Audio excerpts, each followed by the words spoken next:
செய்கிறான், 5 அம்புகளை எய்து அந்த முதலையை துண்டு துண்டாக வெட்டிடுறான். அந்த முதலையை துண்டு துண்டாக வெட்டிடுறான்.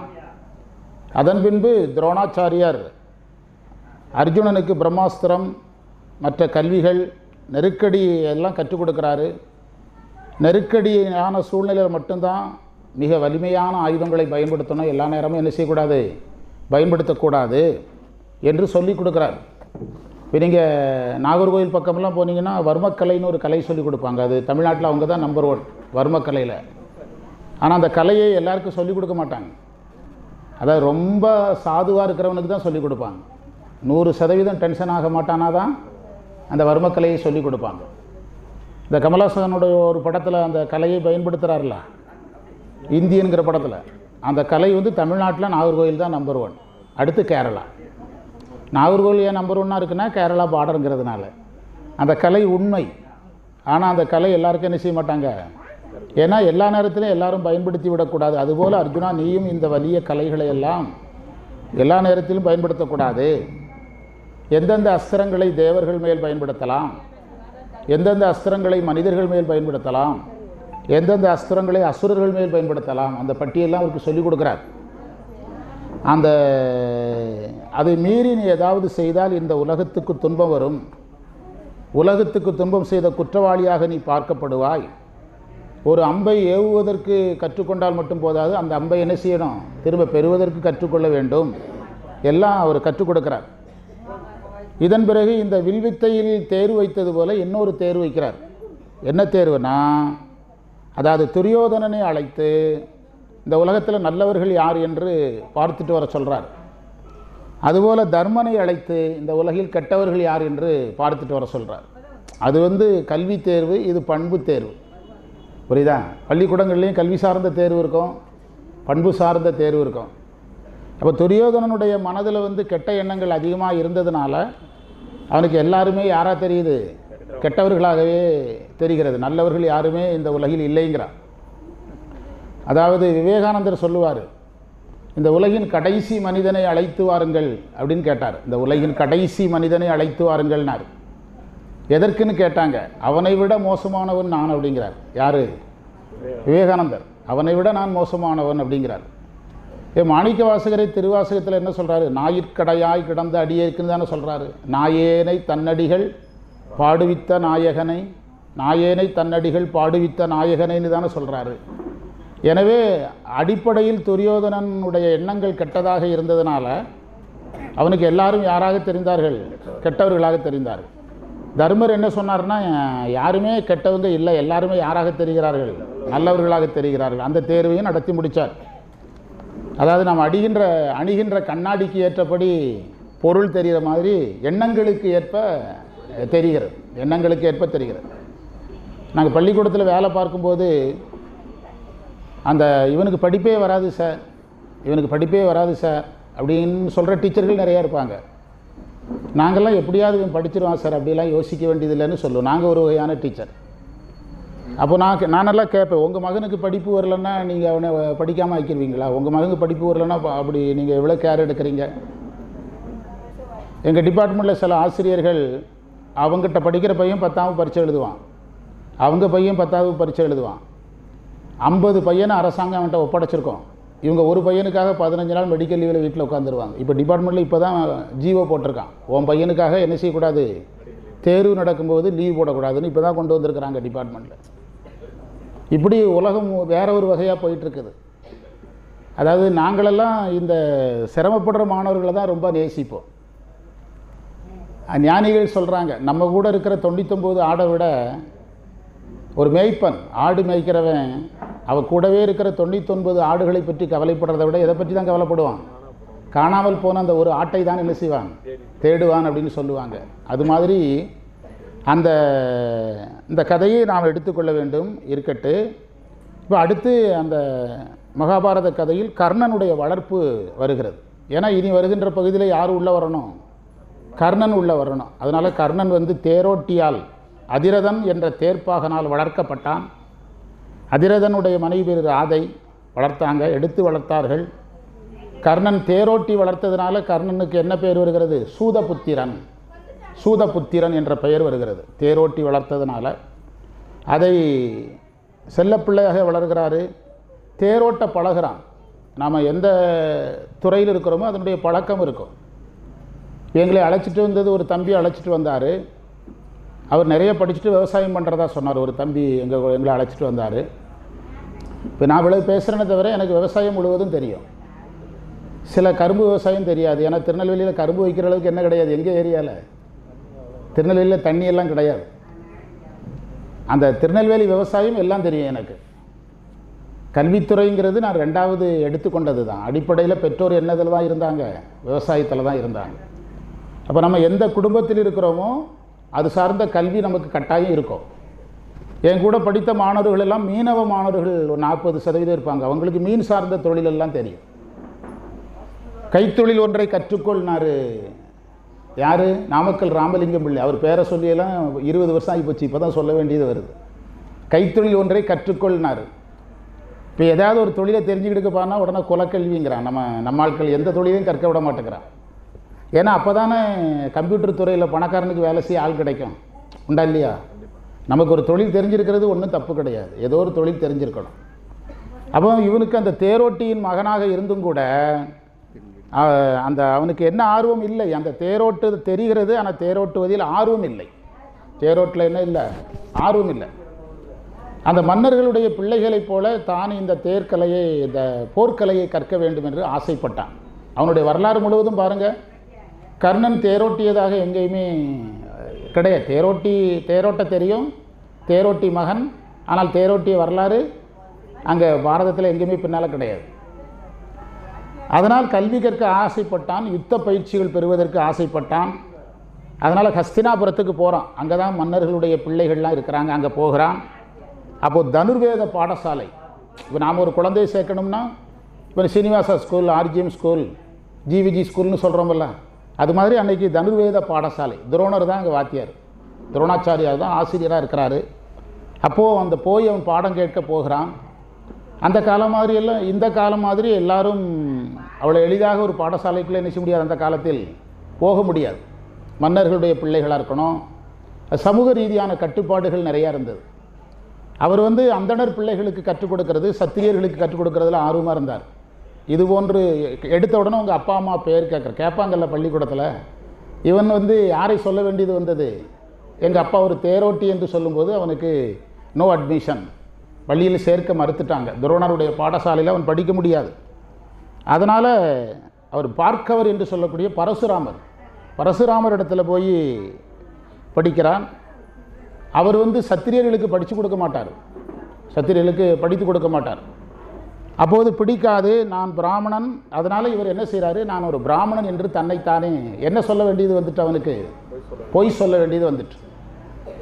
பொய்ங்கிறது நம்ம சொல்கிறது இல்லை, பொய் சொல்ல வைப்பாங்க. ஆடியன்ஸ் வந்துட்டாங்க பாருங்கள், பார்த்தீங்களா? ஆமாம், இதெல்லாம் நல்லா ஆர்வமாக கேட்குறாங்க. அவர் இன்னைக்கு தான் வந்திருக்கிறாரு, ஆடியன்ஸ் எல்லாம் வந்துடுவாங்க அப்படின்னோ அவர் சந்தோஷப்படுறோம் எல்லாரும். நான் என்ன சொன்னேன்? பொய் சொல்ல வைக்கிறோம். பொய் யாரும் விரும்பி சொல்கிறதில்ல, பொய் சொல்ல வைக்கிறார்கள். என்னுடைய தம்பி சென்னையில் வசந்தன் கோல மேனேஜராக இருந்தான். சென்னை வசந்தன் கோல மேனேஜராக இருந்தான்.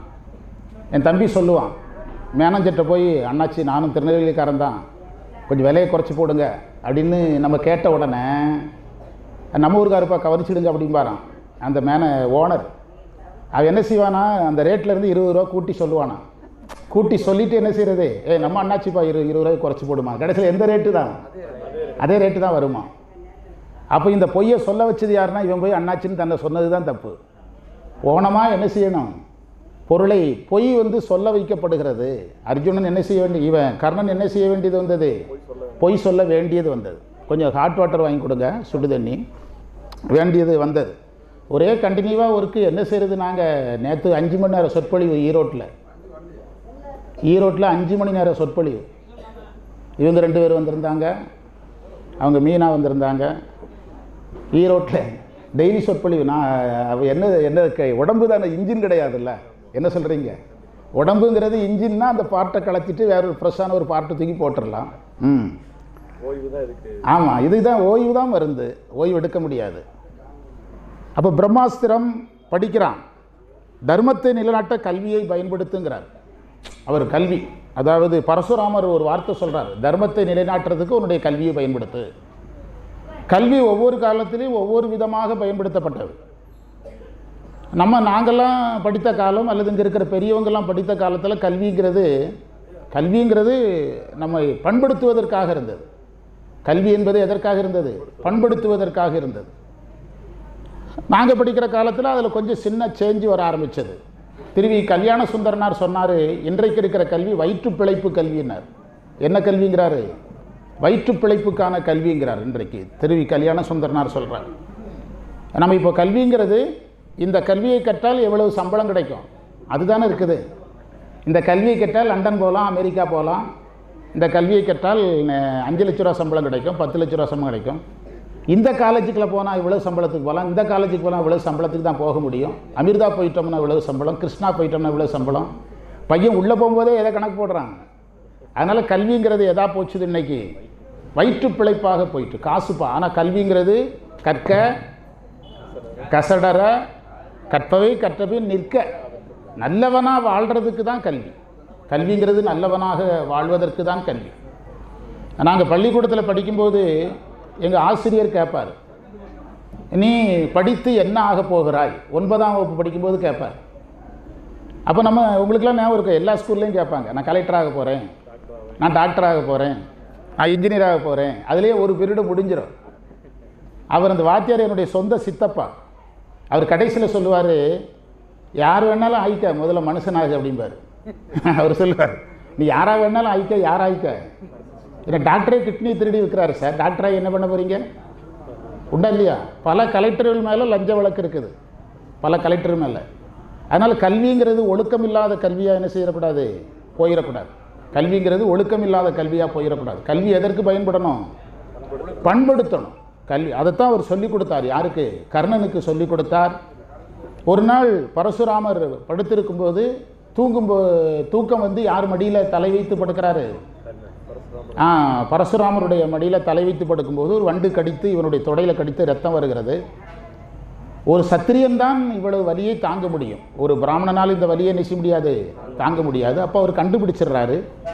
கண்டுபிடித்து அவனுடைய அந்த கல்விகளுக்கெல்லாம் கடைசியாக முக்கியமான நேரத்தில் இந்த கலை உனக்கு என்ன செஞ்சிடும்? மறந்து போயிடும் அப்படின்னு சொல்லிடுறார். குருவினுடைய ஒரு சாபமாகி விடுறது, நீ கற்ற இந்த கல்வி முக்கியமான இடத்துல உனக்கு மறந்து போயிடும் அப்படின்னு சொல்லிடுறார்.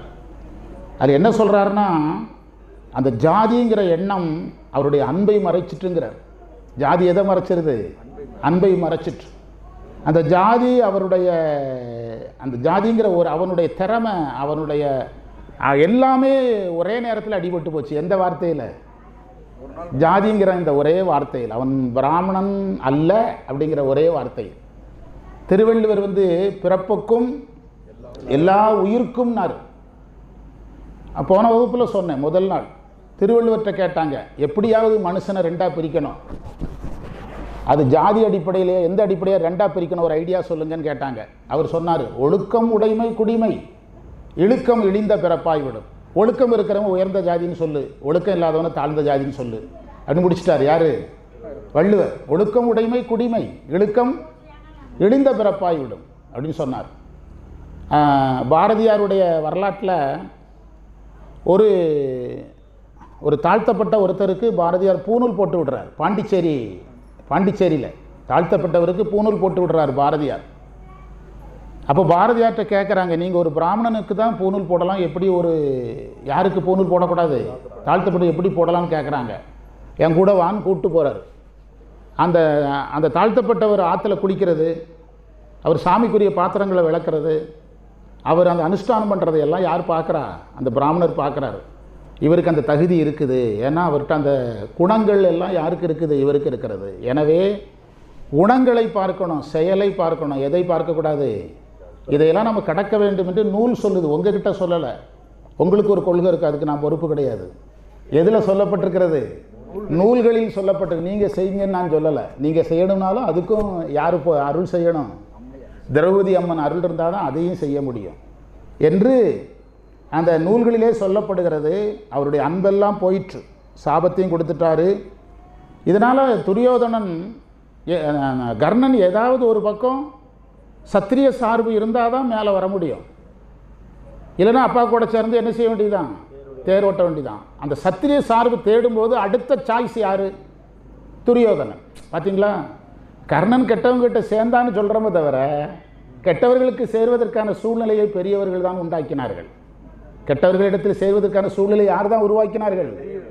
கர்ணா, இந்த மாதிரி ஒரு தப்பு நடந்து போச்சு, நான் ஒன்றும் இப்போ கலட்டி விட்டேன்னா ஏதாவது கெட்டவங்கிட்ட போய் சேருவா. இப்போ நாங்கள் வரும்போது அதான் பேசிட்டு வந்தோம், குமரகுரு நாங்கள்லாம். நீ பேசாமல் இங்கே இரு, ஏதோ பொய்யை சொல்லிட்ட, இனி உனக்கு கல்வி கிடையாது, கற்றதோடு போயிரு, அப்படியாவது சொல்லியிருக்கலாம். இதில் சித்பவானந்தா சொல்கிறாரு, நம்முடைய ஞானிகளே தெரிந்தும் சில தவறுகளை என்ன செய்கிறார்கள் அப்படின்னு எழுதுகிறாரு. சித்பவானந்தா ஞானிகள் செய்த தவறையெல்லாம் நியாயப்படுத்தக்கூடாது. தப்பு, குற்றம் குற்றம், நெற்றிக்கண் திறப்பினும் குற்றம் குற்றமே. அதுதான் தமிழர் மரபு, புரியுதா? சிவனே வந்து நெற்றியை கண்ணை திறந்தாலும் தப்பு செய்தவன் யார் தான்? தப்பு செய்தவன் தான். பாட்டில் பிழை இருந்தால் ஒத்துக்க, நெற்றிக்கண்ணில் எத்தனை கண்ணு வேணாலும் காட்டுங்கிறான், நக்கிறான், புரியுதா? எனவே அப்போது அந்த துரியோதனிடத்தில் சேர வேண்டிய ஒரு கட்டாய சூழல் யாருக்கு ஏற்படுகிறது? கர்ணனுக்கு ஏற்படும். அவனா விரும்பி போகலீங்க, கல்வி தான் அவனை வந்து என்ன செய்யுது? ஒரு வகையில் குருவே காரணமாகிறார். யாரே காரணமாகிறார்? குருவே காரணமாகிறார். துரியோதனன் அப்போது மிகப்பெரிய போட்டி நடக்க போகிறது. துரோணர் வந்துட்டார், கிருபாச்சாரியார் வந்துட்டார், அஸ்வத்தாமன் எல்லாரும் வந்துட்டாங்க, வீரர்கள் எல்லாரும் அறிமுகப்படுத்தப்படுகிறாங்க. கர்ணன் யார்? அப்போ தான் கர்ணனுக்கு யார் நண்பனாக கிடச்சிருக்கிறார்? துரியோதனன் நண்பனாக கிடைத்திருக்கிறான். குரு வணக்கம் நடக்கிறது. எல்லாரும் அவங்கவுங்க கற்ற கல்வியினுடைய திறமையை காட்டுறாங்க. அப்போது துரியோதனன் பீமனுக்கு இடையில், துரியோதனனுக்கும் பீமனுக்கு இடையில் கதாயுத போர் நடக்குது. கதாயுதத்தில் சண்டை போடுறாங்க துரியோதனனும் பீமனும். ஒரு கட்டத்தில் அது வம்பு சண்டையாக மாறுகிறது. என்ன சண்டையாக மாறுகிறது? போட்டி எதாக மாறுகிறது? சண்டையாக, வம்பு சண்டையாக மாறுகிறது. இது எல்லா துறையிலையும் உண்டு. நான் கபடி வீரர், நான் எங்கள் பள்ளிக்கூடத்தில் கபடி பிளேயர், வாலிபால் பிளேயர், வேற எல்லாம் மறந்து போச்சு. கபடி, வாலிபால். ஆனால் நான் படித்த ஸ்கூலில் கம்பல்சரி எல்லா கேமும் தெரியணும். நான் படித்த ஸ்கூலில் எல்லா கேமும் கம்பல்சரி தெரியணும். ஏதோ ஒரு கேமில் பள்ளிக்கூடத்துக்காக விளையாடணும். நான் கபடிலேயும் வாலிபால்லையும் இருந்தேன்.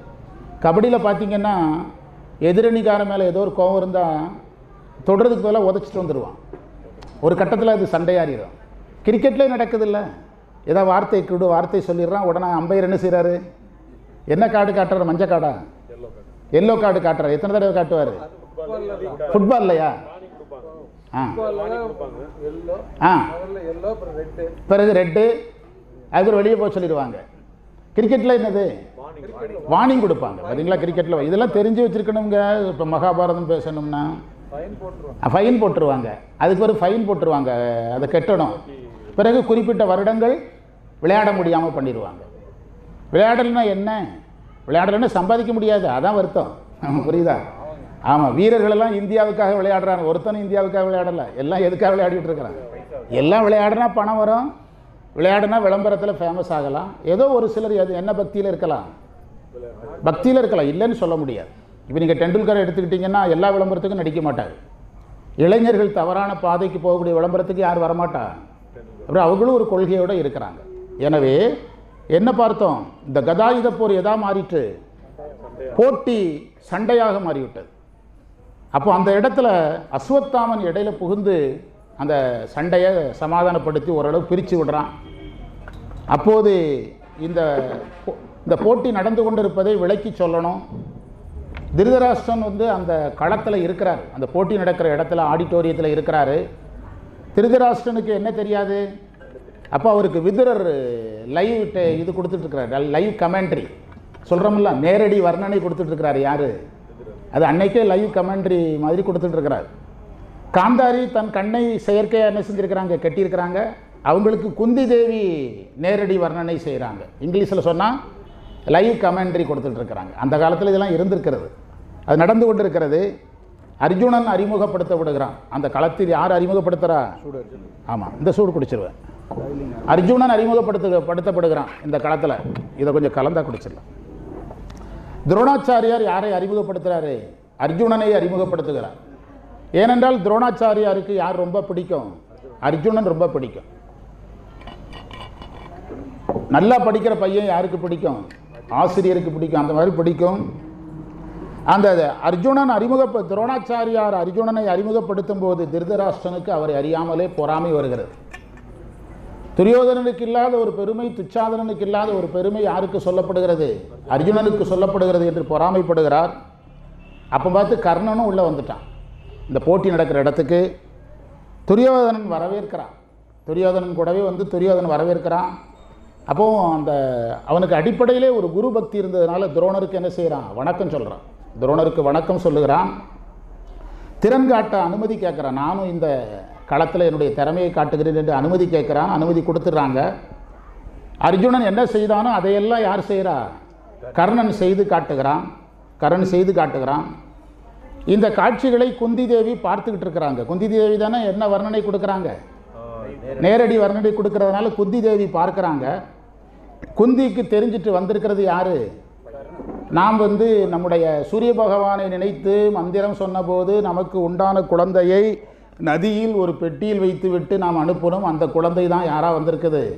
கர்ணனாக வந்திருக்கிறது என்பது யாருக்கு தெரிஞ்சிட்டு?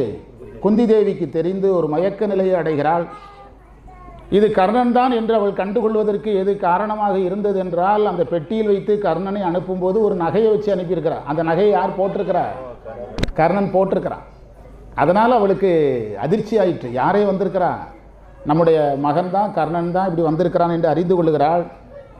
விதுரர் வந்து இதையெல்லாம் புரிந்து கொண்டு எல்லாம் கரெக்டு, இந்த ரகசியத்தை யாரும் என்ன செய்யாதீங்க, குந்தி விதுரர்லாம் சந்தித்து பேசுகிறாங்க. இந்த ரகசியத்தை என்ன செய்ய வேண்டாம்? வெளியிட வேண்டாம். இப்போது அரசியல் காரணங்களுக்காக வெளியிட வேண்டாம், இந்த அரசு காரணங்களுக்காக என்று அதை மறைத்து வைக்கிறார்கள். விஜயன், அதாவது கர்ணன் சொல்கிறான், அர்ஜுனன் என்கிட்ட தனியாக போருக்கு வரணும்னு கூப்பிடுறான். அர்ஜுனன் என்னோடு தனியாக போருக்கு வர வேண்டும் என்று அழைக்கிறான். யார்? கர்ணன். அப்போ கிருபாச்சாரியார் சொல்கிறாரு, அதாவது இந்த விஜயன் எனப்படும் அர்ஜுனன் குரு வம்சத்து ராஜகுமாரன். இவன் எங்கே பிறந்திருக்கிறான்? குரு வம்சத்தில் ராஜகுமாரனாக பிறந்திருக்கிறான். உன்னுடைய வம்சம் என்னன்னு கேட்குறார். பார்த்தீங்களா? இன்னொரு அழைத்து இது கர்ணனை ஏற்கனவே ஒருத்தர் அவனை நோகடிச்சார், பஞ்சர் பண்ணார், இவர் டயரே கழிச்சிட்டார். புரியுதா? இவர் வந்து உன் வம்சம் என்னதுன்னு சொல்லுன்னு கேட்குறாரு. அது மட்டும் இல்லை, பாமரன் ஒருவனோடு பார்த்திவன் போட்டியிட மாட்டான்கிறார். நீ ஒரு பாமரன், ஒரு தேரோட்டி மகன், அவனோடு நீ குருவம்சத்து ராஜகுமாரனை எதற்கு அழைக்கக்கூடாது? போட்டிக்கு அழைக்கக்கூடாது. உன்னுடைய வம்சம் என்னன்னு சொல்லு என்று கேட்குறாங்க. அப்போது அந்த நேரத்தில் யார் வர்றா? தலை குனிந்து நிற்கிறான் கர்ணன். அவ்வளோ பெரிய சபையில் தலை குனிந்து நிற்கிறான். இவனுக்கு என்ன செய்கிறதுனே தெரியலை, நிற்கிறான். அப்போது துரியோதனன் பேசுகிறான். அதாவது துரியோதனன் ஒரு கெட்டவன்கிறது வரைக்கும் நமக்கு தெரியும். ஆனால் நிறைய விஷயம் தெரிஞ்ச கெட்டவனாக இருந்திருக்கிறான். கெட்டவன் தான், ஆனால் விஷயம் தெரியாத கெட்டவன் கிடையாது. யாராக இருந்திருக்கிறான்? நிறைய விஷயங்கள் தெரிந்து வைத்திருந்த ஒரு கெட்டவனாகத்தான் இருந்திருக்கிறான். இப்போ துரியோதனன் பேசுகிறான் அந்த சபையில். அவன் பேசுனதுக்கு மிகப்பெரிய பாராட்டு கிடைக்கிது. பெரியவங்கெல்லாம் கைத்தட்டுறாங்க. யார் பேசுனதுக்கு? துரியோதனன் பேசுனதுக்கு. அவன் என்ன சொல்கிறான்னா, மன்னர்களில் 3 வகை இருக்கிறார்கள்ங்கிறான். மன்னர்களில் 3 வகை இருக்கிறார்கள். ஒன்று பிறப்பால் வேந்தர்கள். பிறப்பால் யாராக வருவது? மன்னனாக வருவது. ஒரு மன்னன் குடும்பம், அந்த மன்னன் குடும்பத்தில் ஒரு இளவரசன், அப்படி பிறப்பால் வேந்தனாக வருவது. இன்னொன்று வீரத்தால் வேந்தனாக வருவது. இன்னொன்று வெற்றி பெற்று வேந்தனாக வருவது. இந்த 3ஐயும் அங்கீகரிக்க வேண்டும். நீங்கள் எதை மட்டும்தான் அங்கீகரிக்கிறீங்க? பிறப்பால் வேந்தனை மட்டும் அங்கீகரிக்கிறீங்க. அதாவது வீரம் இருந்தால் வேந்தனாக ஏற்றுக்கொள்ளணும், வெற்றி பெற்றால் வேந்தனாக ஏற்றுக்கொள்ளணும் என்று, வீரத்தால் இவனை நீங்கள் வேந்தனாக இவனை வந்து ஒரு அரசனாக ஏற்றுக்கொள்ளுங்கள் என்று கேட்கிறார்கள். அப்போது அர்ஜுனன் திரும்பிடுறான். அர்ஜுனன் பார்த்தான், நான் ஒரு அரச குடும்பத்தை சேர்ந்தவனோடு தான் போரிடுவேன், நான் எல்லோரிடத்திலும் என்ன செய்ய முடியாது? போரிட முடியாது என்று சொன்ன உடனே நமக்கு தெரிந்த கதை தான். துரியோதனன் என்ன செய்கிறான்? எந்த நாட்டுக்கு அரசனாக்குறான்? அங்க நாட்டுக்கு அரசனாக்குகிறான். அங்க நாட்டுக்கு கர்ணனை அரசனாக்குகிறான். துரியோதனன் கூட சேர்ந்து கர்ணன் கெட்டது பண்ணான், நல்லது பண்ணான், அதெல்லாம் வேறு விஷயம். கர்ணன் நல்லவன் கெட்டவங்கிறதுலாம் வேறு விஷயம். ஆனால் இப்படி ஒரு சூழலில் துரியோதனன் நல்லவன். என்ன சொல்கிறீங்க? இப்படி ஒரு சூழலில் யாரும் கிடைக்க மாட்டாங்க. இந்த மாதிரி சூழலில் இப்படி ஒரு ஆள் கிடைக்கிறது பெரிய விஷயம். என்ன சொல்கிறீங்க? அவன் சுயநலத்தினால செய்திருக்கலாம். ஆனாலும் இந்த இடத்தில் இப்படி ஒரு முடிவை அவன் எடுத்தான் பாருங்க. அப்போது நீங்கள் போய் அரண்மனையில் ஒரு கிரீடம் எடுத்துகிட்டு வாங்கன்னு சொல்ல முடியாது. போர் பயங்கரமாக போட்டி நடக்கிற நேரம், உடனடி அடுத்த நிமிஷம் இவன் மன்னன் ஆகணும். தன்னுடைய கிரீடத்தையே எடுத்து வச்சான். யாருக்கு? தன்னுடைய கிரீடத்தையே எடுத்து வச்சான். நான் இவனை அங்க நாட்டுக்கு அரசனாக்குகிறேன். முடிசூட்டு விழாவை நடத்திட்டான். அது மட்டுமல்ல, கர்ணனுடைய வலது கையை பிடித்து தன் கையில் இருந்த வாளை கொடுத்தான். தன்னுடைய வாளையே கொடுத்தான். புரியுதா? வள்ளுவர் சொன்னது தான், குணம் நாடி குற்றம் நாடி அவற்றுள் மிகை நாடி மிக்க குழல். 100க்கு 100 கெட்டவன் கிடையாது. யாரு? துரியோதனன். அவன்கிட்ட சில நல்ல உணர்வுகளும் இருந்திருக்குது. பின்னால் நமக்கு போருக்கு பயன்படுவான் என்று சேர்த்து கொண்டான்ங்கிறாங்க. எல்லாரும் அப்படி தான் சேர்த்து கொள்கிறாங்க. எல்லாமே சுயநலம்தான் சார். உலகத்தில் எல்லாமே சுயநலம்தான். பட்டினத்தார் சொன்னார்ல, மாடு உண்டு கன்று உண்டு மக்கள் உண்டு என்பதெல்லாம் கேடு உண்டு எனும்படி கேட்டுவிட்டோம். இனி கேள்மனமே ஓடு உண்டு கந்தை உண்டு உள்ளே எழுத்தைந்தும் ஓத உண்டு தோடுண்ட கண்டன் அடியார் துணை நமக்கு உண்டு வீடு நமக்கு திருவாலங்காடு விமரதந்த ஓடு நமக்கு உண்டு வற்றாத பாத்திரம் ஓங்கு செல்வ நாடு நமக்கு உண்டு கேட்டதெல்லாம் தரநல் நெஞ்சமே ஈடு நமக்கு சொல்லவே ஒருவரும் எங்கில்லையே. யார் சொன்னது? சொன்னது கரெக்டு தான். என்ன சொன்னார் அப்படின்னு கேட்குறீங்க. அதாவது மாடு உண்டு கன்று உண்டு மக்கள் உண்டு என்பதெல்லாம் கேடுங்கிறார். எனக்கு மாடு இருக்குது, பிள்ளைகள் இருக்கிறாங்க அப்படின்னு நினைக்கிறதெல்லாம் ஒரு நாள் உன்னை விட்டு என்ன செஞ்சிடும்? போயிடும். எல்லாம் ஒரு நாள் உன்னை விட்டு போயிடுங்கிறார் பட்டினத்தார். மாடு உண்டு கன்று உண்டு மக்கள் உண்டு என்பதெல்லாம் கேடு உண்டு எனும்படி கேட்டு விட்டோம். நான் பார்த்தேன்னு கூட சொல்லலை, ஊரில் எல்லாரும் சொல்கிறாங்கங்கிறார். கேட்டு விட்டோம். அடுத்தது என்ன சொல்கிறாரு? அது மவுச நகரத்தினா தான் மேலேருந்து வரும். மாடு உண்டு கன்று உண்டு மக்கள் உண்டு என்பதெல்லாம் கேடு உண்டு என்பதுபடி கேட்டுவிட்டு இது கேள் மனமே ஓடு உண்டு. என்ன வச்சிருக்கிறேன்? திருவோடு. திருவோடு தான் நிரந்தரங்கிறார். ஓடு உண்டு கந்தை உண்டு ஆடையும் கந்தையே ஆரமும் கண்டிகை. பெரிய புராணம் சொல்லுது, ஆடையும் கந்தையே ஆரமும் கண்டிகை பாரம் ஈசன் பணியலாத ஒன்றிலார் ஈர அன்பினர் யாதும் குறைவிலார் வீரம் என்னால் விளம்பும் தகையதும். அதே தான் பட்டினத்தார். ஓடு உண்டு கந்தை உண்டு உள்ளே எழுத்தைந்தும் ஓத உண்டு. இதெல்லாம் உண்டு, அதெல்லாம் இல்லைங்கிறார். திருவோடு நிரந்தரங்கிறார். வறுமை தான் சார் நிரந்தரம், செல்வம் நிரந்தரம் கிடையாது. நான் ஏழையாகி காட்டுறேன் அப்படின்னு சபதம் செய்ய வேண்டியதில்லை. வேலைக்கு போக மாதிரி தான் ஏழையாகிருக்கலாம். நான் பணக்காரனாகி காட்டுறேன்னு தான் என்ன செய்யணும்? சபதம் செய்யணும். உள்ளே எழுத்தைந்து ஓத உண்டு.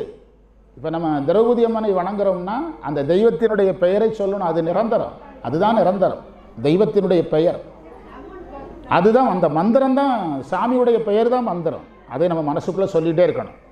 தோடுண்ட கண்டன் அடியார் துணை நமக்கு உண்டு. சாமி கும்பிட்றவங்கெல்லாம் நமக்கு துணையாக இருப்பாங்க என்று சொல்கிறார். அந்த இறைவனுடைய அடியார்கள் நமக்கு துணையாக இருப்பார்கள். நாங்கள் இப்போ சமீபத்தில் திருவாவடுதுறை போகும்போது ஒரு பெட்ரோல் பங்கில் டிஃபன் சாப்பிட்றதுக்காக வண்டியை நிறுத்தினோம். ஒரு பெட்ரோல் பங்கில் வண்டியை நிறுத்துகிறோம்.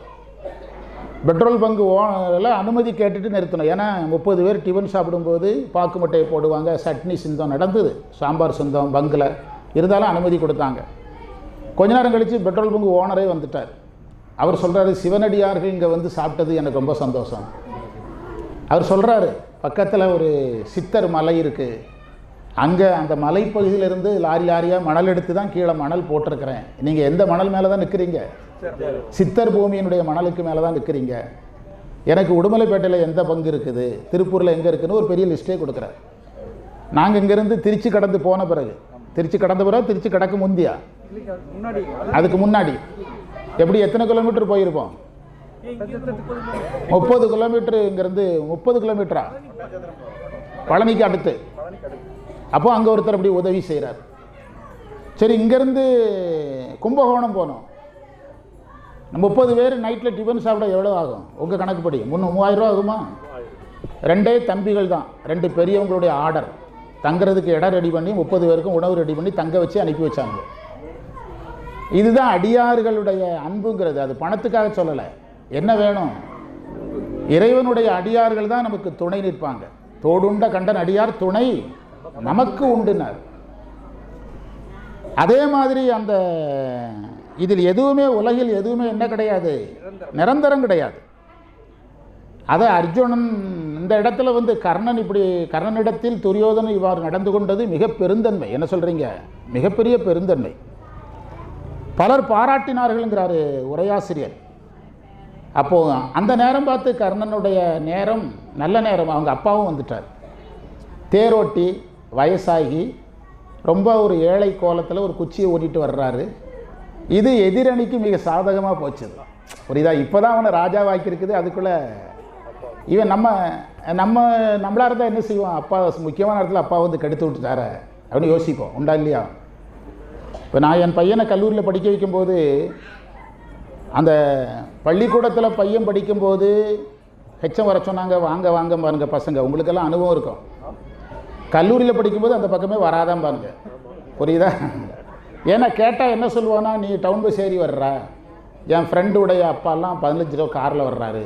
என் பையன் அப்படி சொல்லலை, அப்படி சொல்கிற பசங்க இருக்காங்க. அப்போ இவர் வந்த உடனே என்ன செய்தான் தெரியுமா? கர்ணன் பாருங்க என்ன செய்தான்னா, மணிமகுடத்தை கழட்டி தந்தை காலில் வச்சான். தேரோட்டியாக வந்த தன் தந்தையினுடைய காலடியில் எதை கொண்டு வைக்கிறான்? மணிமகுடத்தை கொண்டு வைக்கிறான், அப்பா காலில் வைக்கிறான். அதில் அந்த உரையாசிரியர் சொல்கிறாரு, தற்காலத்து பிள்ளைகள் இதை செய்யுமான்னு கேட்குறார். தற்காலத்து பிள்ளைகள் இதை என்ன செய்யாது, செய்ய. ஒரு நடந்த சம்பவம் சார். ஒரு பையனை கஷ்டப்பட்டு அப்பா கல்லூரியில் படிக்க வைக்கிறாரு. அப்பா கல்லூரிக்கு வந்திருக்கிறாரு. அவருக்கு கடன் வாங்கி பணம் கட்ட வந்திருக்கிறாரு. பணமெல்லாம் கட்டி முடிச்சாச்சு. அவன் கூட படிக்கிற ஒரு பையன் வந்து இது யாருன்னு கேட்குறான். இவனு 2 பேரும் பேசுகிறது அவருக்கு தெரியல. அவர் வேற ஒரு சைடு நிற்கிறாரு. பண்ணையில் வேலை செய்கிறவருங்கிறான். யாரை? அப்பா. அவர் தற்கொலை பண்ணிக்கிட்டார். நடந்தது இந்த எஜுகேஷன் டிபார்ட்மெண்ட்டில் நடந்த சம்பவம். வீட்டில் போய் தற்கொலை பண்ணிக்கிட்டார். அப்பாவை யாருங்கிறான்? இங்கே பண்ணையில் வேலை செய்கிறவர் அப்படிங்கிற. அப்பா அழகாக இருக்கணும்னு நினைக்கிறது வேறு, அப்பாவை வேலைக்காரன்னு சொல்கிறது வேறு. உண்டா இல்லையா?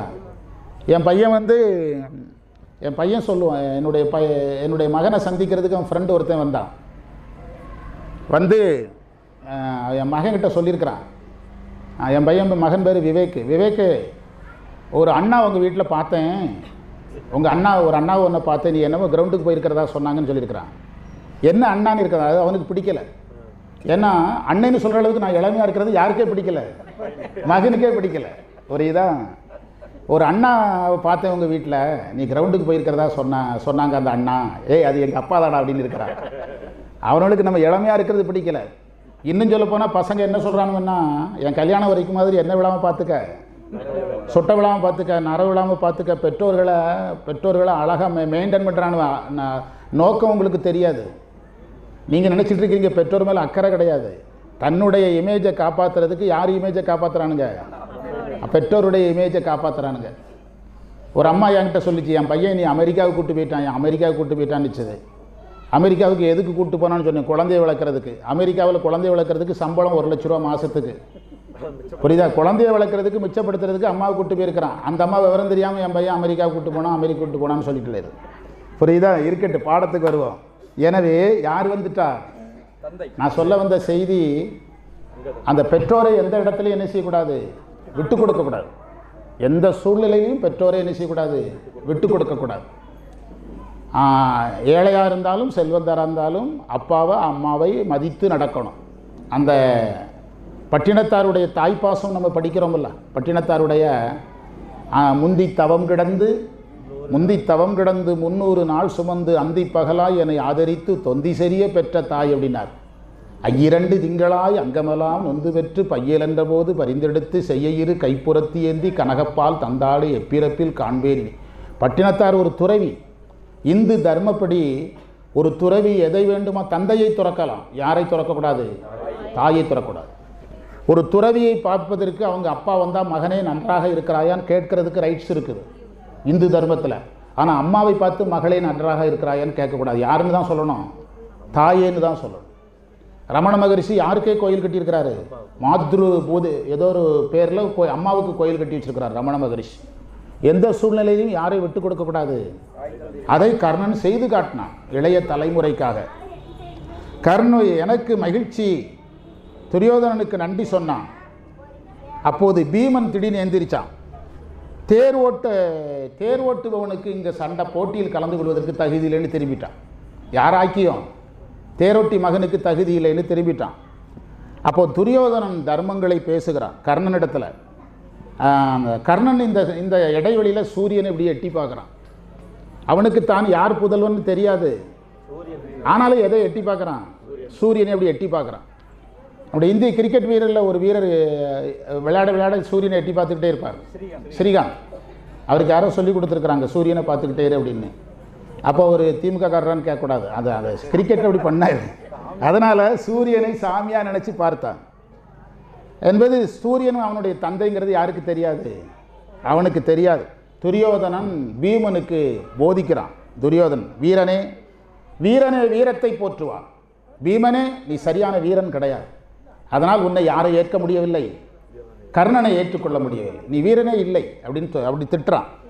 உனக்கு பிறப்பு செருக்கு, நீ உயர்ந்த குலத்தில் பிறந்து விட்டதனால் செருக்கால் பேசுகிறாய், உனக்கு பதவி செருக்கு வந்து விட்டது, பிறப்பு செருக்கு வந்து விட்டது, அதனால் யாரை அவமதிக்கிறாய், கர்ணனை அவமதிக்கிறாய். நம்மளாக இருந்தால் என்ன செய்வோம், கர்ணா என்னால் முடிஞ்ச அளவுக்கு பண்ணியாச்சு, நீ பேசிக்கன்னு இருப்போம். ஆனால் யார் பேசுகிறா, எவ்வளவு நல்ல அழகாக பண்ணுறான்.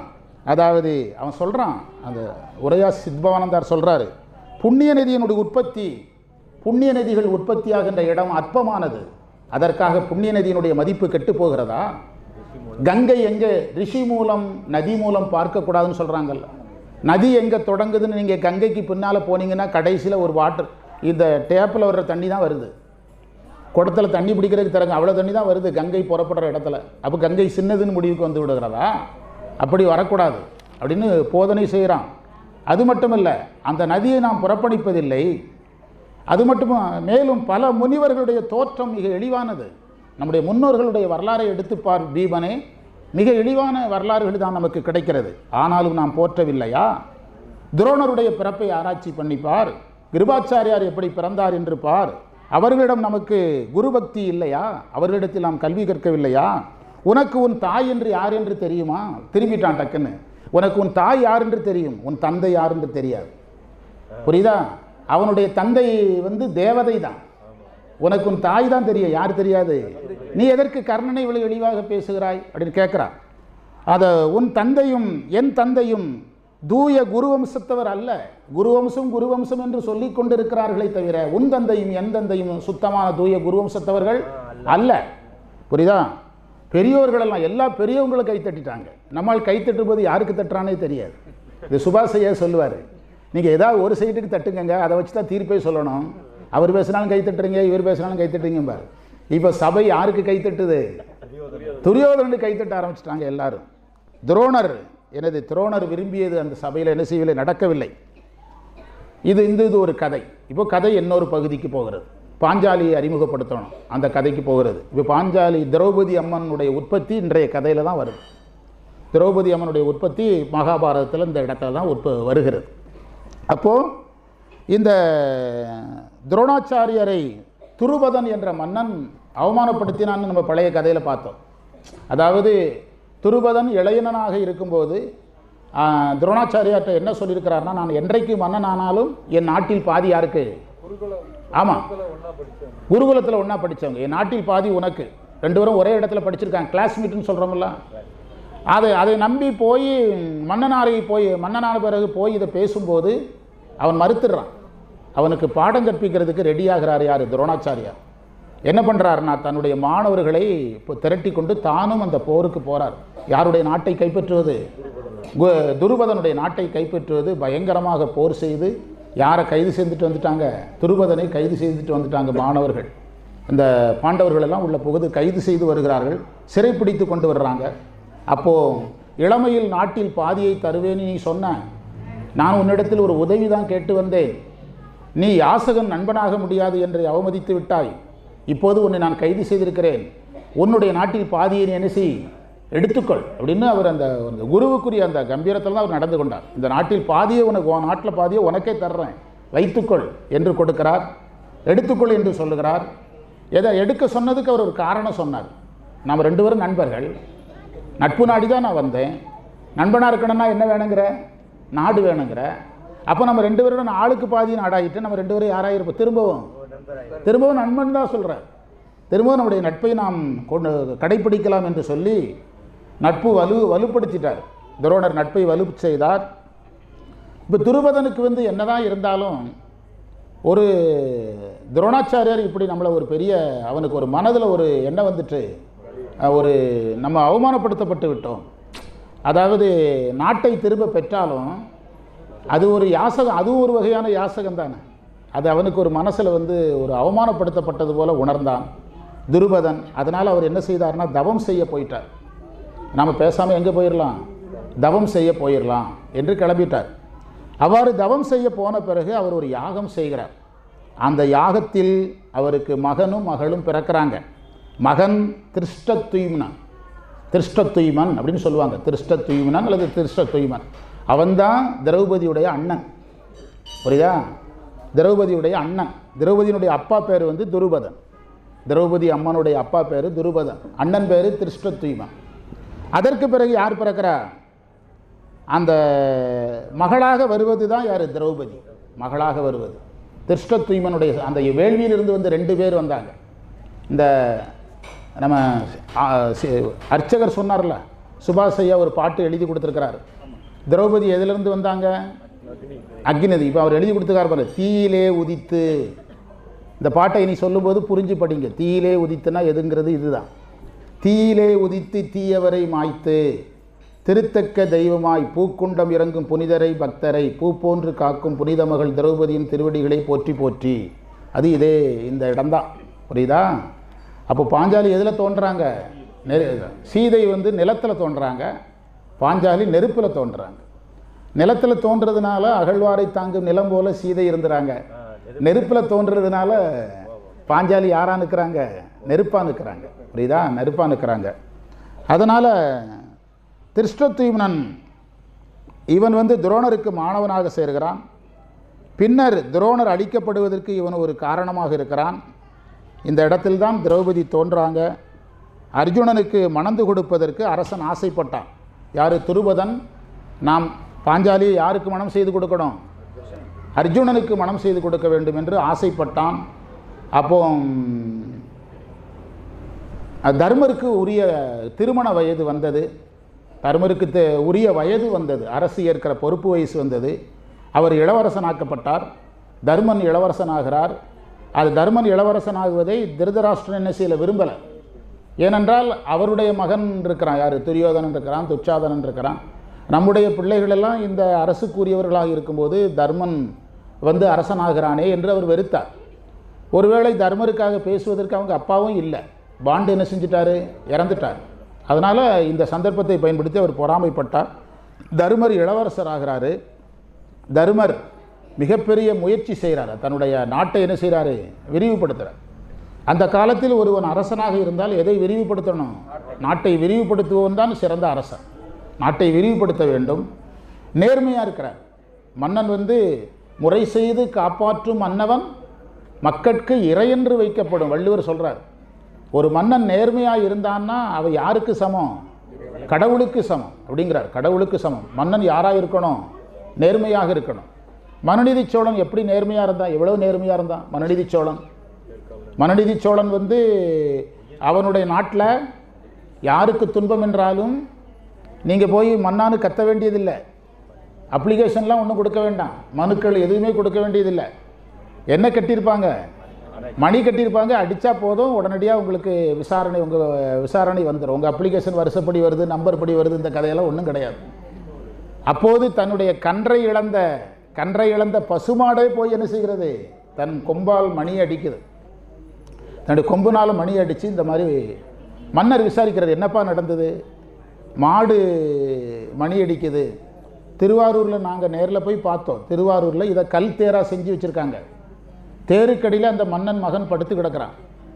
அவன் அந்த தேருக்கு அடியில் சிக்கி நஞ்சிருக்கிறான். ஆனால் முகத்தில் ஒரு பெரிய சிரிப்பு இருக்குது அவன் முகத்தில், தேருக்கடியில். ஏன்னா நம்ம அப்பா தர்மத்தை நிலைநாட்டுறதுக்கு தானே நம்ம உயிரை விடுறோம் அப்படின்னு அவன் என்ன செய்து கொண்டான்?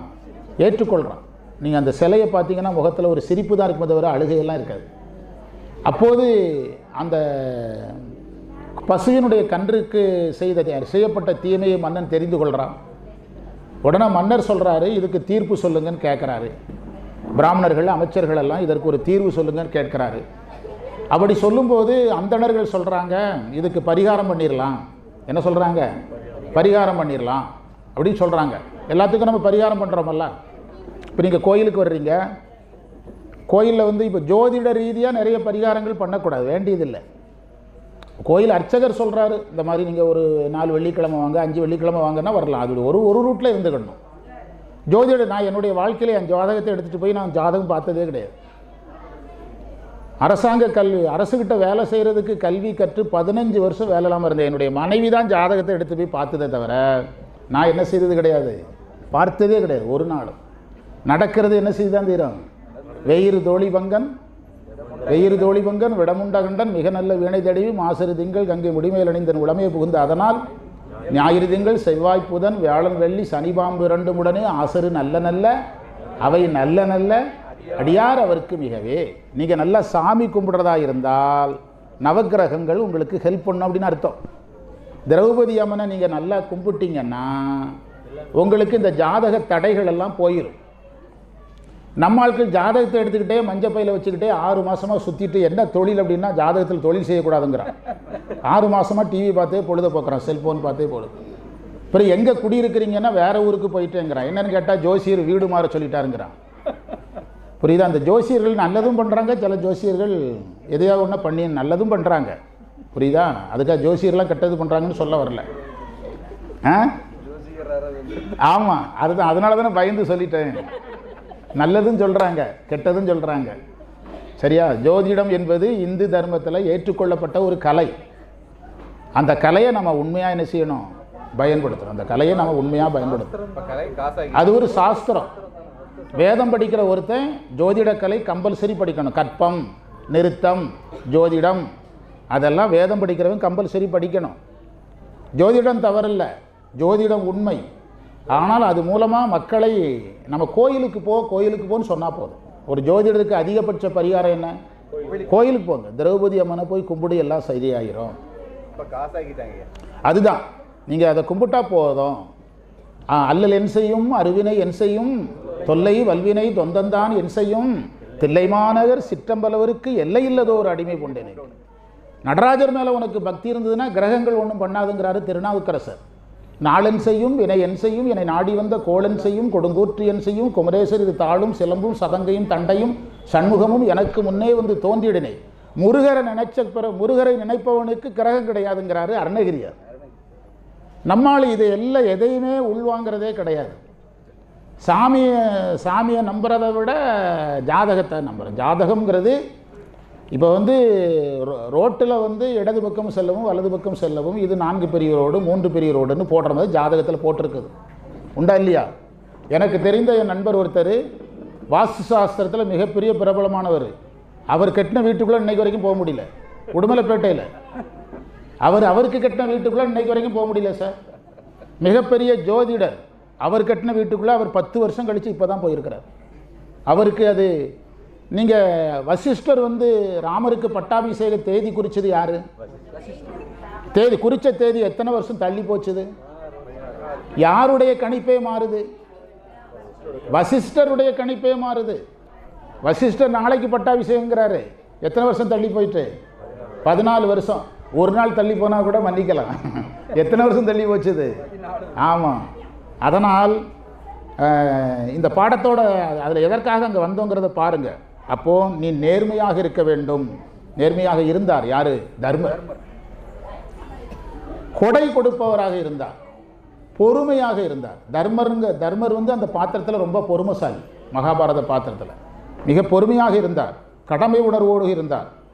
தம்பிமார்கள் என்ன செய்தாங்கன்னா போர் வீரர்கள் ராஜ்யத்தை மிக பெருசாக்கிட்டாங்க, மிக பெரிதாக விரித்தார்கள். அப்போது பீமன் துரியோதனன் 2 பேரும் கிருஷ்ணனின் தமையனான பலராமனிடத்தில் மாணவர்களாக போய் சேர்ந்து படிக்க ஆரம்பிக்கிறாங்க. கதாயுதத்தில் வல்லவர்களாகிறாங்க. பலராமர் அந்த பலராமருக்கு துரோணருக்கு பாசம் அர்ஜுனன் மேலே, பலராமருக்கு பாசம் துரியோதனன் மேலே. புரியுதா?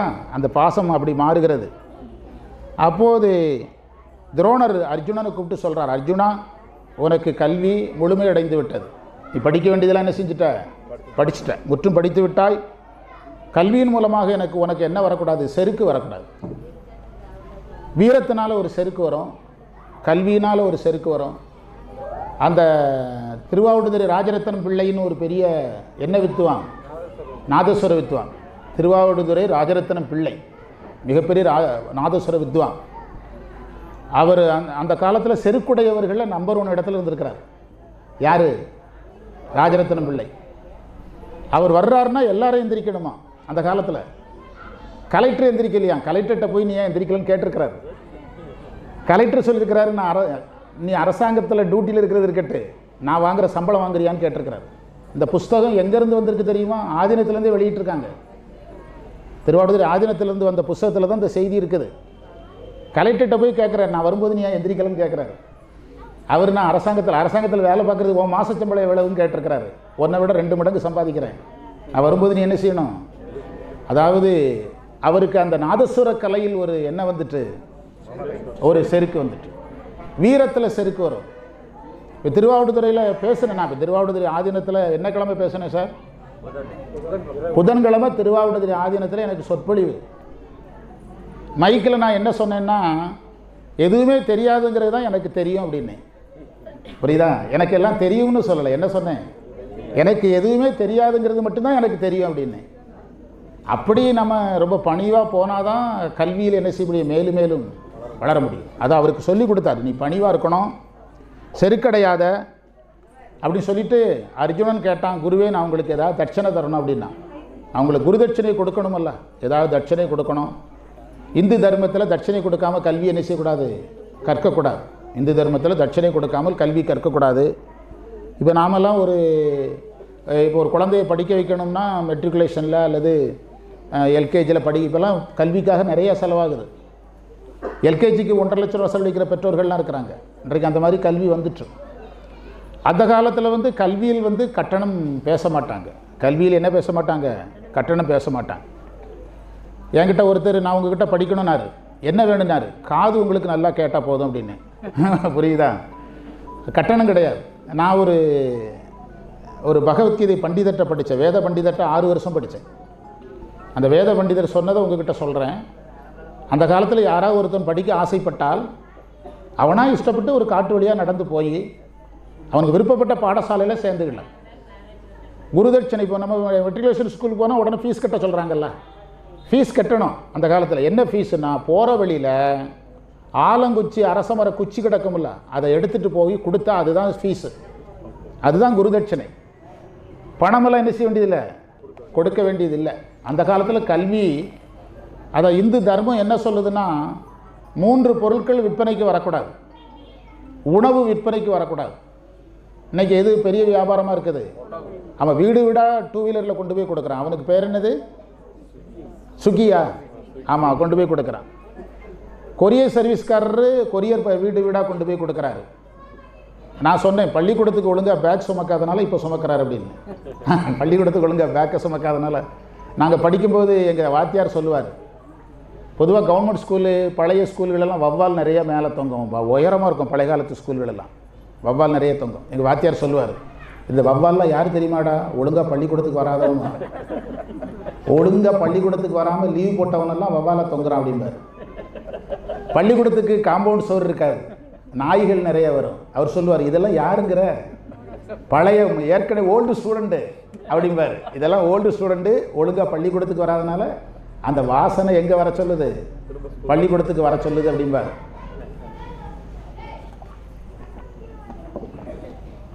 அப்போ என்ன வரக்கூடாது? குருதட்சணை. நான் உனக்கு செருக்கு, கல்வி சார்ந்த என்ன வரக்கூடாது? செருக்கு வரக்கூடாது. நான் உனக்கு தட்சணை தர வேண்டும் என்று சொன்னார். அப்போது அந்த அவர் என்ன தட்சணை வாங்கினார் தெரியுமா? போரில் என்னை எதிர்த்து நீ போரிட வேண்டும், அதுதான் குருதட்சணைனார். அது நடந்ததில்லை மகாபாரத போரில். நான் தான் உனக்கு வாத்தியார், போரில் நீ யாருக்கு எதிர்த்து போரிடணும்? எனக்கு எதிர்த்து போரிட வேண்டும், அதுவே நான் தட்சணையாக கேட்கிறேன் என்று கேட்டு வாங்குறார். எப்போதும் ஒரு விஷயத்தை சொல்லிக் கொடுத்தார், எப்போதும் கிருஷ்ண பக்தனாக இரு சொல்லிக் கொடுக்குறார் துரோணாச்சாரியர். யாரை கும்பிடு? கிருஷ்ணரை நல்லா கும்பிடு. இப்போ நம்ம கோயிலேயே கிருஷ்ணருடைய சந்நிதி இருக்குது, அந்த பக்கத்தில் இருக்குது. அதாவது நாங்கள்லாம் சைவ சமயத்தில் இருக்கிறோம்னு சொல்கிறோம், ஆனால் கிருஷ்ணரை கும்பிடாமல் இருக்கிறது இல்லை. சைவத்தில் யாரையும் கும்பிடாதுன்னு சொல்ல மாட்டாங்க. ஆனால் தீவிர வைணவர்கள் யாரை கும்பிடுறது கிடையாது, சிவனை கும்பிடுறதில்லை. அது அவங்களுடைய விருப்பம். ஆனால் மைக்கிலே நான் பகிரங்கமாக சொல்கிறேன், நான் ஒரு சைவம் பேசுகிறவன் தான். ஆனால் கிருஷ்ணரை, ராமரை, எல்லா சாமியும் நல்லா நல்லா நல்லா கும்பிடுறோம். புரியுதா? அப்போது இந்த இது இருக்குது, அது கிருஷ்ணருடைய டிவியில் போடுறான்ல சார், லலிதா சகஸ்ரநாமம். கிருஷ்ணருக்கு என்னது? லலிதா சகஸ்ரநாமம் மாதிரி கிருஷ்ணருக்கு ஒன்று இருக்குல்ல, விஷ்ணு சகஸ்ரநாமம். அதில் கடைசியில் ஒரு மந்திரம் இருக்குது. அந்த மந்திரத்துக்கு என்ன பொருள்னா, பார்வதி வந்து கேட்குறாங்க சிவபெருமானிடத்தில், விஷ்ணு சகஸ்ரநாமத்தில் இருக்குதுங்க. பார்வதி கேட்குறாங்க சிவபெருமான்கிட்ட, இவ்வளவு பெரிய மந்திர நூலை எல்லாரும் சொல்ல முடியுமா? இவ்வளவு பெரிய மந்திரத்தை எல்லாரும் சொல்ல முடியுமா? கொஞ்சம் ஈஸியாக ஏதாவது ஐடியா இருந்தால் சொல்லுங்கள் அப்படின்னு யார்கிட்ட கேட்குறாங்க? சிவபெருமான்கிட்ட கேட்குறாங்க. விஷ்ணு சகஸ்ரநாமத்தை சிம்பிளாக சொல்லணும்னா யார்கிட்ட கேட்கணும்? ஆனால் பார்வதி யார்கிட்ட கேட்குறாங்க? சிவன்கிட்ட கேட்குறாங்க. சிவபெருமான் சொல்கிறாரு, ராம ராம ராமேதி ரமே ராமே மனோரமே சகஸ்ரநாம தத்துல்யம் ராமநான வரானனே. இதை 3 தடவை சொல்லு, என்ன சொல்றதுக்கு சமம்? சொன்னதுக்கு சமம்ட்டாரு. ராம ராம ராமேதி ரமே ராமே மனோரமே செல்லில் அடித்து எடுத்து வச்சுக்கிடுங்க. 3 தடவை சொன்னீங்கன்னா கிருஷ்ண வழிபாட்டில் தலை சிறந்த வழிபாடு. இந்த மந்திரத்தை 3 தடவை சொன்னால் போதும். ராம ராம ராமேதி ரமே ராமே மனோரமே சகஸ்ரநாம தத்துல்யம் ராமநாம வரானனே. அதுவும் முடியலைன்னா கிருஷ்ண பக்தி இஸ்கான் என்னது, ஹரே ஹரே ராமா ஹரே ராமா ராம ராமா ஹரே ஹரே ஹரே கிருஷ்ணா கிருஷ்ண கிருஷ்ணா ஹரே ஹரே. அவங்க பாடுறாங்கல்ல, சைவம் தான் எனக்கு மந்திரம். நான் இதை சொல்லலையா? இது சொல்லலைன்னா எப்படி சார் வரும் எனக்கு? நாங்கள்லாம் எல்லா சாமியும் தான் என்ன செய்கிறோம்? எல்லா சாமியும் கும்பிடும். உண்மையிலே சொல்கிறேன், திரௌபதி அம்மன் கோயிலில் நான் வாழ்க்கையில் முதலாக பேசுகிறேன். இப்படி ஒரு தெய்வம் கிடைச்சதுக்கு நான் சந்தோஷப்படுறேன். என்னுடைய வாழ்க்கையில் நான் இப்படி ஒரு கோயிலில் பேசுனதில்லை. நான் ஒரு தெய்வம் கிடைச்சா ரொம்ப சந்தோஷப்படுவேன். எனக்கு எந்த தெய்வம் கிடச்சிருக்குது? திரௌபதி அம்மன் ஒரு தெய்வம் கிடச்சிருக்குது. பஞ்சபாண்டவர்கள் தெய்வமாக கிடச்சிருக்கிறாங்க. அது தெய்வங்கள் நிறையா நமக்கு கிடைச்சா நம்ம நல்லா இருக்கிறோன்னு அர்த்தம். நிறைய தெய்வங்கள் நமக்கு கிடைக்கணும். அப்போ திரௌபதி ஏதோ ஒரு ஆபத்தில் திரௌபதி அம்மன் நினைச்சா நம்மளை என்ன செய்யும்? காப்பாற்றும், உறுதியாக காப்பாற்றும். இதெல்லாம் அந்த கதையில் வருவதை நாம் பார்க்கிறோம். அது கிருஷ்ணரை நீ கும்பிடு அர்ஜுனா, கிருஷ்ணனை ஒரு மனிதர் என்று என்ன செய்து விடாதே, நினைத்து விடாதே. கிருஷ்ணன் கடவுள், நீ நல்லா கும்பிடு என்று சொல்லுகிறார். அப்போது இந்த பாண்டவர்கள் பக்கமெல்லாம் மக்கள் சேர்ந்துட்டாங்க.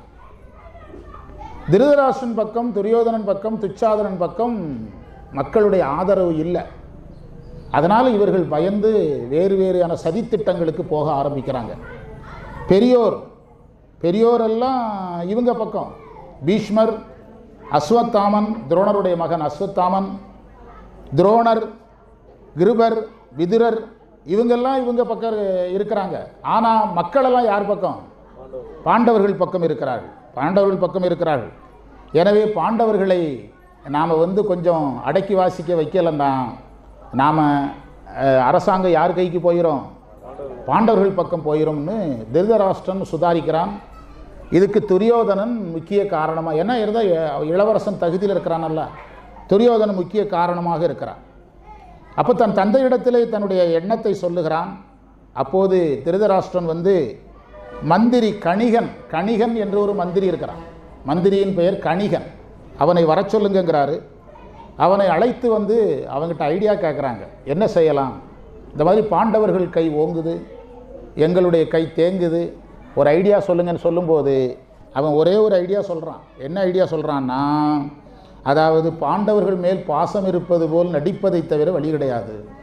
புரியுதா? பாண்டவர்கள் மேல் பாசம் இருக்கிற மாதிரி நடிங்க, வேலையெல்லாம் என்ன பண்ணுங்க, பின்பக்கம் குழிய தோண்டுங்க, முன்பக்கம் எதை காட்டுங்க, பாசத்தை காண்டுங்கன்னு ஒரே ஒரு கான்செப்டை வச்சு கொடுக்குறான். அவங்கள பார்க்கும்போதெல்லாம் பாசமாக பேசுங்க, ஆனால் அண்டர் கிரவுண்டு வேலையை க்ளீனாக செஞ்சுக்கிட்டே இருங்க என்று சொல்லி கொடுக்குறான். ஆமாம், கணிகன் சொல்லி கொடுக்குறான். அதை அவர்கள் உள்வாங்கி கொள்கிறாங்க. அதற்கு பிறகு துரியோதனன் சொல்கிறான், அப்பா இவங்களை வாரணவதம்ங்கிற இடத்துக்கு 1 வருஷம் அனுப்பி வை, ஒரே ஒரு வருடம். ஹஸ்தினாபுரத்துலேருந்து எங்கே அனுப்பி வச்சிரு? வாரணவதத்துக்கு அனுப்பி வச்சிரு. அதுக்குள்ளே எல்லா வேலையும் யார் முடிச்சிருவா? நான் முடிச்சிடுறேன். எல்லா வேலையும் நான் முடிச்சிடுறேன். இவங்க 1 வருஷம் நாட்டை காலி பண்ணி வெளியே போச்சிரு. யாரோட? தர்மனும் வெளியேறணும், எல்லாரையும் வெளியேற்றிரு என்று பிளான் பண்ணுறாங்க. அதற்காக என்ன செய்கிறாங்கன்னா, ஊருக்குள்ளே எதை பற்றி அதிக செய்தியை பரப்புகிறாங்க, வாரணவதம் அவ்வளோ சூப்பராக இருக்கும், அவ்வளவு வாரணவதத்தை பற்றிய செய்தியை நாட்டில் பரப்புகிறாங்க. அது மாதிரி ஒரு ஊரே கிடையாது, அது மாதிரி ஒரு நாடே கிடையாது, அது மாதிரி தண்ணீர் இருக்கிற இடமே கிடையாது. இப்படி செய்தியை பரப்பணும்னு ஆசை வரும்ல. இந்த செய்தியை பரப்பி விட்டுட்டு தர்மனை கூப்பிட்டு விடுறார். யார்? துரியோதனன். ஃபோட்டோ எடுத்து போடுங்க ஒருத்தர் ஃபுல்லாக, இங்கேருந்து அங்கே எடுக்கிறாங்களா? சரி, யாரை கூப்பிட்டு விடுறாரு? தர்மனை கூப்பிட்டு விடுறாரு திருதராஷ்டிரம். இந்த மாதிரி வாரணவத்தை பற்றி ஊருக்குள்ளே ரொம்ப பேசுகிறாங்க. பேச வச்சது யார் தான்? இவங்க தான். நீ எங்கே போயிட்டு வா, இந்த வாரணவதத்துக்கு போயிட்டு வா. இந்த வாரணவதத்துக்கு ஒரு தனிச்சிறப்பு, ஒரே ஒரு முக்கிய சிறப்பு என்னென்னா, அது சிவஸ்தலம். வாரணவதம் என்ன இருக்கிற இடம்? சிவாலயம் இருக்கிற இடம், சிவஸ்தலம் இருக்கிற இடம் அந்த வாரணவதங்கிற இடம். அப்படி சொல்லி இவர்களை அனுப்பி வைக்கிறாங்க. சதின்னு தர்மருக்கு தெரியுது, ஆனாலும் அவர் கிளம்புறாரு. விதுரர் தர்மரை அழைத்து, தர்மா இதில் சூழ்ச்சி இருக்குது, கவனமாக இருந்துவிடுங்கன்னு சொல்லி அனுப்பி வைக்கிறாரு. அதாவது இவர்களை அரக்கு மாளிகையில் வைத்து எரித்து கொள்வது என்பது திட்டம். அதனால் விதுரர் ஒரு செய்தி சொல்கிறார். ஒரு எலி, அந்த எலி தனக்கு ஆபத்து வரும்போது வேறு ஒரு பாதையை அமைத்து கொண்டு தப்பித்து சென்று விட்டதுங்கிற செய்தியை மட்டும் சொல்லி அனுப்புகிறார். அப்போ இவங்க புரிஞ்சுக்கிட்டாங்க, நமக்கு ஆபத்து வரும்போது நம்ம எப்படி தப்பிக்கணும். நீங்கள் கிராமங்களில் நெற்பயிர்களை எலி அழிக்கும். கிராமங்களில் நெற்பயிர்களை எலிகள் அழிக்கும். அறுவடை காலத்தில் அந்த எலிகள் வாழ்கிற அந்த எலி வலை இருக்குல்ல, அதையெல்லாம் தோண்டி பார்த்தோம்னா கிலோ கணக்கில் கதிர்கள் இருக்கும். நெல் இருக்காது, கதிர்களை கட் பண்ணி கொண்டு உள்ளே வச்சுருக்கோம், நெல்லையெல்லாம் வச்சுருக்கோம். அது தனியாக ஸ்டோரும் இருக்கும் சார், எலி வலைக்குள்ளே அதுக்குள்ளே ஸ்டாக் வச்சுருக்கோம். அதுக்காக என்ன செய்வாங்கன்னா, இந்த எலிகளை அழிக்கணும், இல்லைன்னா வேறு பயிர்களையெல்லாம் வெட்டும், அழிக்கணும். அதுக்காக விவசாயிகள் என்ன செய்வாங்கன்னா, எலி வலையிலேருந்து எலியை பிடிப்பாங்க. நாங்கள் செய்ததுனால சொல்கிறேன், எங்கள் பயிர்களை நான் விவசாயின்னு சொன்னேன்னல்ல ஆரம்பத்திலேயே, நான் என்னை விவசாயி என்று சொல்வதற்கு பெருமைப்படுகிறேன், புரியுதா? அப்போது உழுதுண்டு வாழ்வார்கள் சொல்லியிருக்கிறார்ல வள்ளுவரும். அந்த எலியை பிடிக்கிறதுக்காக என்ன செய்வாங்கன்னா, புகை போடுவாங்க, தண்ணி விடுவாங்க. அது வரைக்கெல்லாம் உங்களுக்கு தெரியும். ஒரு விஷயம் தெரியாது, எலி ஒரு எமர்ஜென்சி கேட் வச்சுருக்கோம், அவசர காலத்தில் தப்பிச்சு செல்றதுக்கு ஒரு கேட் வச்சுருக்கோம். அந்த கேட்டை கண்டுபிடிச்சாதான் எலியை பிடிக்க முடியும்.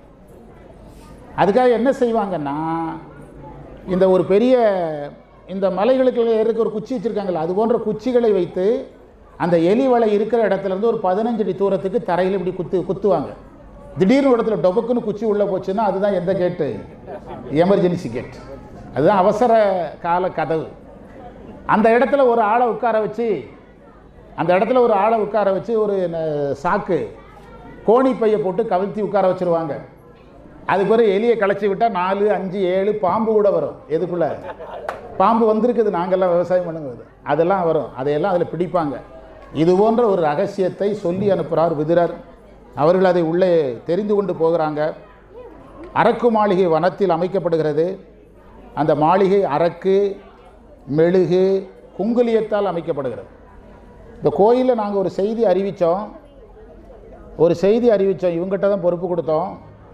பள்ளி குழந்தைகள்ங்கிற பேரில் +2 வரைக்கும், 1ஆம் கிளாஸ் படித்தாலும் சரி, +2 படித்தாலும் சரி, அவங்க பெயர் எழுதி கொடுக்கணும்.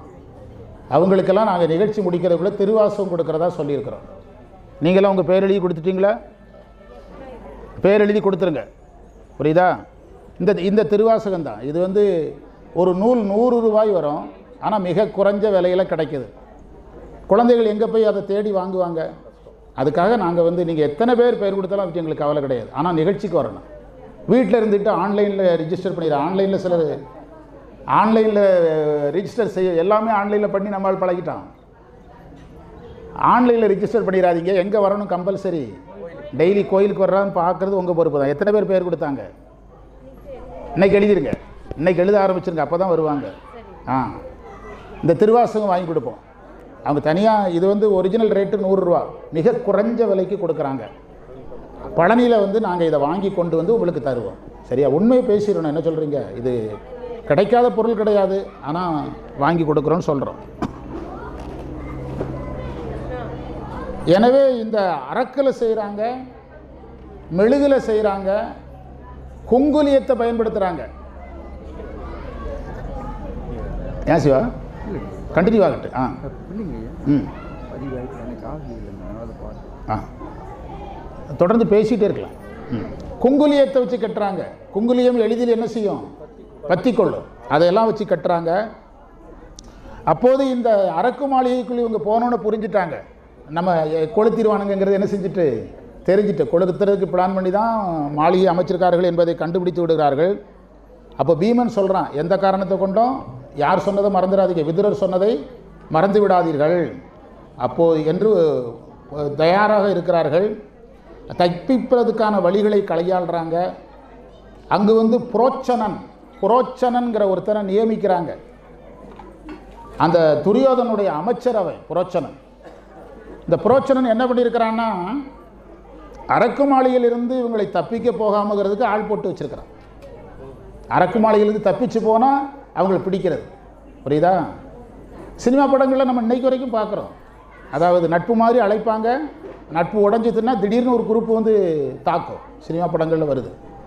புரோச்சனன் என்பவன் இதற்கு காவல் இருந்தான். விதுரர் ரகசியமாக சுரங்கப்பாதை அமைக்கிறதுக்கு ஆள் அனுப்புகிறாரு, ரகசியமாக அனுப்புகிறாரு. சுரங்கப்பாதை அமைச்சு ரெடியாக இருக்கிறாங்க. ஒரு நாள் அந்த அரக்கு மாளிகையில் விருந்து நடக்கிறது. புரோச்சனனும் அந்த விருந்தில் என்ன செய்கிறான்? கலந்து கொள்ளுகிறான். அந்த விருந்துக்கு வந்து அந்த வனத்தில் வேடுவர் குடும்பத்தை சேர்ந்த ஒரு பெண்ணு, அந்த பெண்ணுக்கு இருந்த 5 பசங்க விருந்துக்கு வந்திருக்கிறாங்க.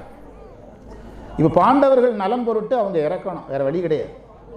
புரியுதா? இவங்க இறந்துருவாங்கங்கிறது பாண்டவர்களுக்கு தெரியும். பாண்டவர்கள் தப்பிக்கணும்னா யார் இறந்து தான் ஆகணும். நம்ம இறக்க போகிறோங்கிறது யாருக்கே தெரியாது. அந்த வேடுவ பெண்ணு தான் குந்தின்னு கருதப்படுகிறார். இந்த வேடுவச்சியினுடைய 5 பசங்க யாராக கருதப்படுகிறார்கள்? அரக்கு மாளிகை எரிஞ்சு கிடக்குது, போய் பார்த்தா ஒரு அம்மாவும் இறந்து கிடக்குது, ஒரு 5 பேர் பசங்க செத்து கிடக்குறாங்கன்னா பார்க்குறவங்க என்ன நினைக்கணும்? பாண்டவர்கள் காலி. புரியுதா? அந்த விருந்துக்கு இவங்களும் வர்றாங்க.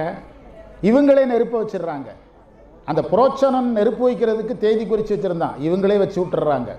வச்சு விட்டுட்டு இவங்க தப்பிச்சிடுறாங்க. அந்த வேடு வச்சு இறந்துடுறான். அந்த 5 பேர் இறந்துடுறாங்க. புரோச்சனனும் என்ன செய்கிறான்? அவன் செய்த வினை அவனுக்கே வினையாக வந்து அவனும் இறந்து போடுறான். இவங்க சுரங்கத்தின் வழியாக தப்பிச்சு வந்துடுறாங்க. ஒரு நதியை அடைகிறாங்க. அங்கு ஒரு படகு ஆயத்தமாக இருக்குது. விதுரர் வந்து வெளியிருந்து இவருக்கு ஹெல்ப் பண்ணிகிட்டு இருக்கிறார். ஆயத்தமாக இருக்கிறது. அந்த அடையாளமே தெரியாத ஒரு நாட்டுக்கு போயிடுறாங்க. எந்த நாடுனே தெரியாத அந்த நாட்டுக்கு போகிறார்கள். துரியோதனன் வந்து தகவல் போகுது, அரக்கு மாளிகை எரிஞ்சாச்சு, யார் காலி? பாண்டவர்கள் காலி. ரொம்ப மகிழ்ச்சியாக இருக்கிறாரு. ஹஸ்தினாபுரத்தில் நல்லவங்க வருத்தப்படுறாங்க, கெட்டவங்கெல்லாம் சந்தோஷப்படுறாங்க. பாண்டவர்கள் காட்டுக்குள்ளே போய் அந்த காட்டுக்குள் பயணம் செய்துகிட்டு இருக்கும்போது குந்தி எனக்கு தண்ணீர் தாகம்னு கேட்குறாங்க. அப்போது தண்ணீர் கொண்டு வந்து கொடுக்குறாங்க அம்மாவுக்கு. அப்போது ஹிடும்பின்னு ஒரு பெண் அங்கே வர்றா. ஹிடும்பின்னு ஒரு பெண்ணு. அந்த ஹிடும்பி என்ற பெண் வந்து இந்த கதை ஓட்டத்தை பார்த்தா ராமாயணம் மாதிரியே தான் இருக்குது. எல்லா காட்டுக்குள்ளேயும் ஒரு பெண் வர்றா. அந்த ஹிடும்பிக்கு வந்து நினைத்த உருவம் எடுக்க தெரியும். ராமாயணத்தில் யார் அது? சூர்பனகை விரும்ப உருவத்தை எடுப்பாள். அவளும் என்னை கல்யாணம் பண்ணுங்கன்னு சொல்லி கட்டாயப்படுத்துகிறா. இவளும் அர்ஜுனனை பார்த்து பீமனை பார்த்து என்ன செய்கிறாள்? என்னை திருமணம் செய்து கொள் என்று கட்டாயப்படுத்துகிறாள். அந்த ஹிடும்பி வருகிறாள். அவது என்னுடைய சகோதரன் பேர் ஹிடும்பன், நாங்கள் இந்த வனத்தில் இருக்கிறோன்னு சொல்லி அர்ஜுனனோடு பழகி அர்ஜுனனை கல்யாணம் பண்ண வேண்டுகிறாள். அவன் முடிந்த அளவுக்கு மறுக்கிறான். கட்டாயத்தில் கடைசியில் என்ன நடக்கிறது? திருமணம் நடந்துருது. அவங்களுக்கு பிறந்த மகன் தான்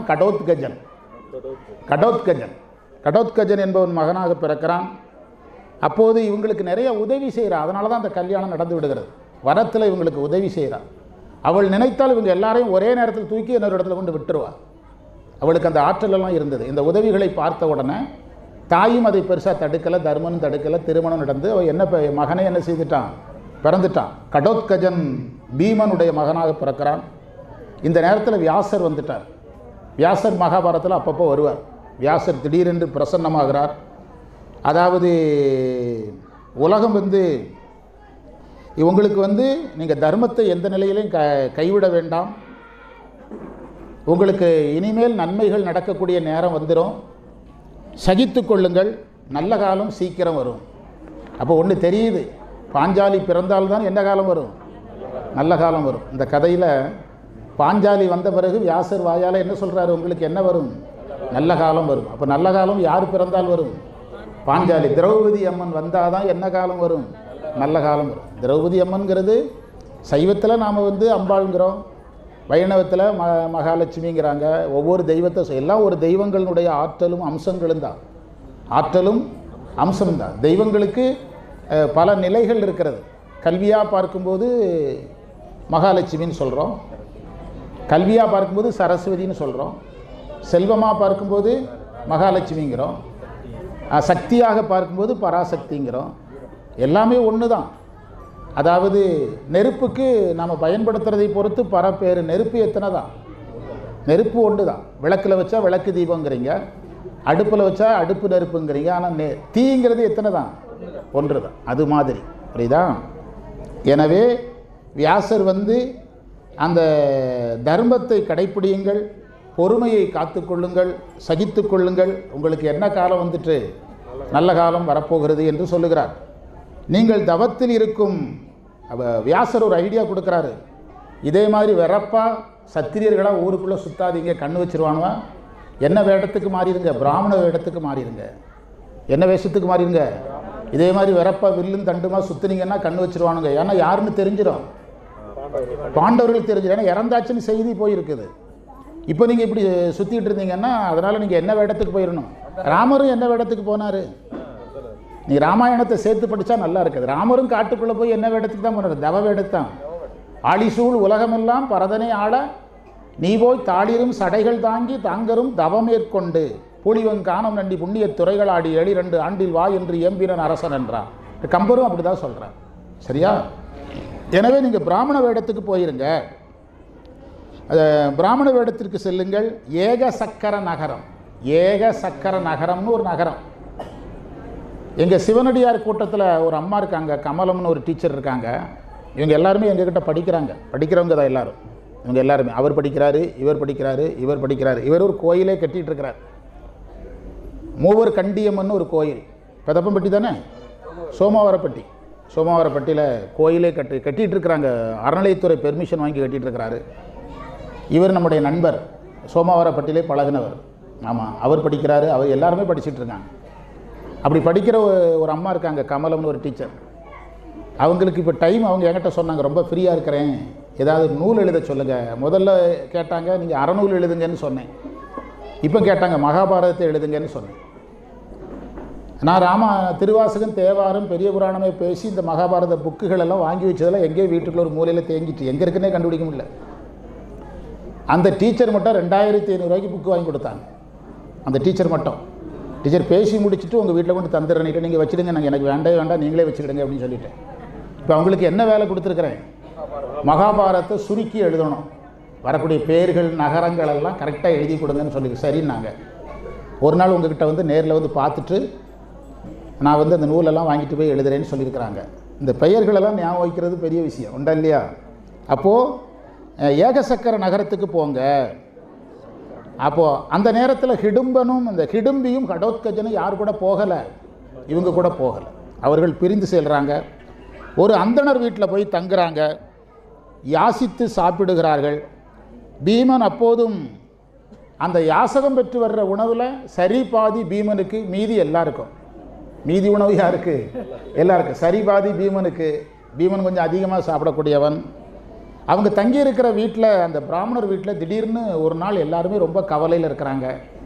என்னன்னு கேட்டால், எங்கள் ஊரில் பகன் அப்படின்ற ஒருத்தன் இருக்கிறான். பகன் என்ற ஒருவன், ஒரு அசுரனை போன்ற ஒரு அசுரன் இங்கே இருக்கிறான். அந்த பகன் என்ற அசுரன் தான் எங்கள் நகரத்தை காப்பாற்றுறான். அவனுக்கு டெய்லி ஒரு வண்டி சாப்பாடு கொடுக்கணும். ஒரு வண்டி நிறைய என்ன கொடுக்கணும்? சாப்பாடு. நம்ம அந்த பெரிய கேரியரில் சாப்பாடுனா கூட கொடுத்துடலாம். இந்த ஹோட்டலில் சாப்பாடு எடுத்தோம்னா பெரிய கேரியரில் தர்றான்ல, அதுனா கூட கொடுத்துடலாம். ஒரு வண்டி சாப்பாடு. இவனாவது பரவாயில்ல. ராமாயணத்தில் கம்பர் சொல்வார், 600 சகடத்து அடிசிலும் 100 கூறும் குடங்களும் நொங்கினான், ஏறுகின்ற பசியை எழுப்பினான் அப்படிம்பார். கும்பகர்ணன் எவ்வளவு சாப்பிட்டான்னு கேட்டாங்க கம்பர்கிட்ட. ஒரு நாளைக்கு 600 வண்டி சாப்பாடு அப்படின்னாரு. எத்தனை வண்டி? 600 சகடம்னா வண்டி. 600 சகடத்து அடிசிலும், அடிசில்னா சாப்பாடு. 100 குடங்களும் நொங்கினான். 100 × 100 எவ்வளவு? 1000 குடம் பால் குடிச்சிருக்கிறான். அப்படின்னு கம்பர் சொல்கிறார். அதுக்கு பிறகு என்ன சார் ஆச்சுன்னு கேட்டாங்க கம்பர்கிட்ட. அவங்ககிட்ட கும்பகர்ணன்ட்ட கேட்டாங்களா என்ன ஆச்சுன்னு. இப்போ தான் பசியே வந்திருக்கு நான். விளையும் சாப்பிட்டுக்கிட்டு என்ன சொன்னானா, ஏறுகின்ற பசியை எழுப்பினான். இப்போ தான் பசியே வந்த மாதிரி தெரியுது அப்படின்னு சொன்னானா கும்பகர்ணன். புரியுதா? அவன் எல்லாம் சாப்பிட்டுட்டு படுத்து தூங்குறான் கும்பகர்ணன். அப்போ பக்கத்தில் வீரர்கள்லாம் இருக்கிறாங்க. அவன் மூச்சு இழுக்கும்போது வீரர்கள்லாம் மூக்குக்குள்ளே போயிடுறாங்களாம், மூச்சு விடும்போது வெளியே போயிடுறாங்களாம். கம்பர் சொல்கிறார். அதை கம்பர் சொன்னார், வருவதும் போவதும் ஆனார் அப்படின்னாரு. என்ன சொன்னார்? வருவதும் போவதும் ஆனார். மூச்சு இழுக்கும்போது உள்ளே போக, மூச்சு விடும்போது வெளியே போக. அது கம்பராமாயணத்தில் உள்ள தனித்திறமை. புரியுதா? அதே நிலைதான் இங்கு. அந்த யார் இந்த ஒரு குடம் ஒரு வண்டி சாப்பாடு யாருக்கு கொடுக்கணும்? இந்த பகன் என்பவருக்கு கொடுக்கணும். அந்த பகனுடைய வரலாறு தான் நம்ம பார்த்துட்டு இருக்கிறோம். அந்த பிராமணர் அந்த ஊரில் என்ன கண்டிஷன்னா ஒவ்வொரு வீட்டுக்காரங்களும் கொடுக்கணும். நரபலி ஒரு நாளைக்கு ஒரு ஆளை சாப்பிடுவான், ஒரு வீட்டுக்கு ஒரு ஆள் போகணும். இன்றைக்கு இந்த பிராமணர் வீட்டிலுடைய இந்த வீட்டு பிராமண வீட்டில் இருந்து ஆள் போகணும். அவங்க கவலையில் இருக்கிறாங்க. அப்போ இந்த பாண்டவர்கள்ட்ட இந்த செய்தியை சொல்கிறாங்க.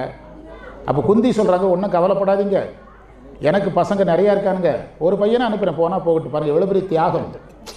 அந்த மனசு வேணுமில்ல. உங்கள் பிள்ளைக்கு ஏதாவது ஆயிரும்னு தானே கவலைப்படுறீங்க. நான் யாரை அனுப்புகிறேன்? என்னுடைய மகனில் ஒருத்தனை அனுப்புகிறேன், கவலைப்படாதீங்கிறாங்க. யார் புறப்படுறா? பீமன் புறப்படுறான். ஆமாம், ஒரு வண்டி சாப்பாடெல்லாம் கொடுத்து அனுப்புனாங்க. போகிற வழியிலே எல்லாத்தையும் சாப்பிட்டான். போகிற வழியிலேயே யாரையும் சாப்பிட்டு முடிச்சுட்டான். அப்போ தானே அவனை டென்ஷன் பண்ண முடியும். அவன் பசியில் டென்ஷன் ஆகி இவங்கிட்ட சண்டைக்கு வந்தான். அவனிடத்தில் சண்டையிட்டு அவனுடைய உடம்பை ரெண்டாக கிழித்து அந்த உடம்பே இழுத்துட்டு பிராமணர் வீட்டுக்கு கொண்டு வந்துட்டான். இதை செய்த பீமன் அல்லாத ஒருவன் இதை செய்ய முடியாது. அப்போ இது யார் என்ற சந்தேகம் வரும்? பாண்டவர்கள் என்ற சந்தேகம் வரும். அதனால காட்டுக்குள்ள ஒரு தெய்வம் இதை செய்துச்சுட்டான். காட்டுக்குள்ள ஒரு தெய்வம் வந்தது, திடீர்னு இந்த மாதிரி பண்ணிட்டு போயிட்டு அப்படின்னு சொல்லிட்டான் என்று அந்த ஊருக்குள்ள ஒரு தேவதையால் இது நடந்ததுன்னு சொல்லிட்டான். இப்படி ஒரு சம்பவத்தை மகாபாரதத்தில் பார்க்குறோம். இப்போ நாம் திரௌபதி சுயம்பரத்துக்கு வரப்போகிறோம். திரௌபதிக்கு என்ன நடக்க போகிறது? சுயம்பரம் நடக்க போகிறது. அப்போது அந்த சுயம்பரத்துக்கு இவங்க பிராமணர்களுடைய வேடத்தில் தானே இருக்கிறாங்க, வர்றாங்க. வரும்போது இவங்க ஒரு ஒப்பந்தம் பண்ணிடுறாங்க.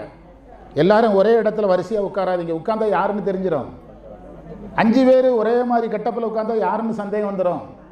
பாண்டவர்களுக்கு சந்தேகம். அதனால் ஆளுக்கு ஒரு மூலையில், லெஃப்ட் சைடில் நீ உட்காந்துக்க, 5வது லைனில் நீ உட்காரு, 4வது இப்படி அவங்க பிரிஞ்சு உட்காந்துட்டாங்க. அந்த சபையில் உட்கார்ந்துருக்கிறார்கள். துருபதன் அந்த திரௌபதி அழைச்சிட்டு வரப்படுறாங்க. சுயம்பரம் நடக்க போகிறது.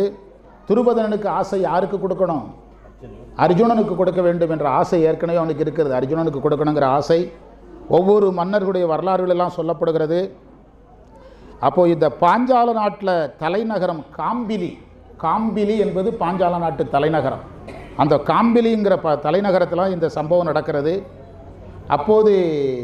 அப்போதும் வியாசர் வந்துட்டார், உங்களுக்கு நல்ல காலம் வரப்போகிறது. அப்போ ஒரு விஷயம் நான் இதை எழுத என்ன கண்டுபிடிச்சேன்னா, திரௌபதி அம்மன் வந்தால் தான் என்ன காலம் வரும். அதனால் உங்களுக்கு நல்ல காலம் இல்லைன்னு தோணுச்சுன்னா யார் வந்தால் போதும்? திரௌபதி அம்மனை கும்பிடுறவங்க மினிமம் அவங்களாவது அதை பின்பற்றணுமில்ல. திரௌபதி அம்மனை குலதெய்வமாக இருக்கிறவங்க உங்களுக்கு நல்ல காலம் இல்லைன்னு ஒரு எண்ணம் வந்ததுன்னா உடனடியாக எங்கே வரணும்? ஆமாம், அதாவது திரௌபதி அம்மனுடைய அருளை நான் பெறணும். சிம்பிளாக ஒரு ஐடியா சொல்லுங்கள் சார். நான் ஒன்று கோயிலுக்கு வர்றது தான். முடிஞ்ச அளவுக்கு டெய்லி வாங்கன்னா டென்ஷன் ஆகிடுவீங்க. முடிஞ்ச அளவுக்கு வாங்க.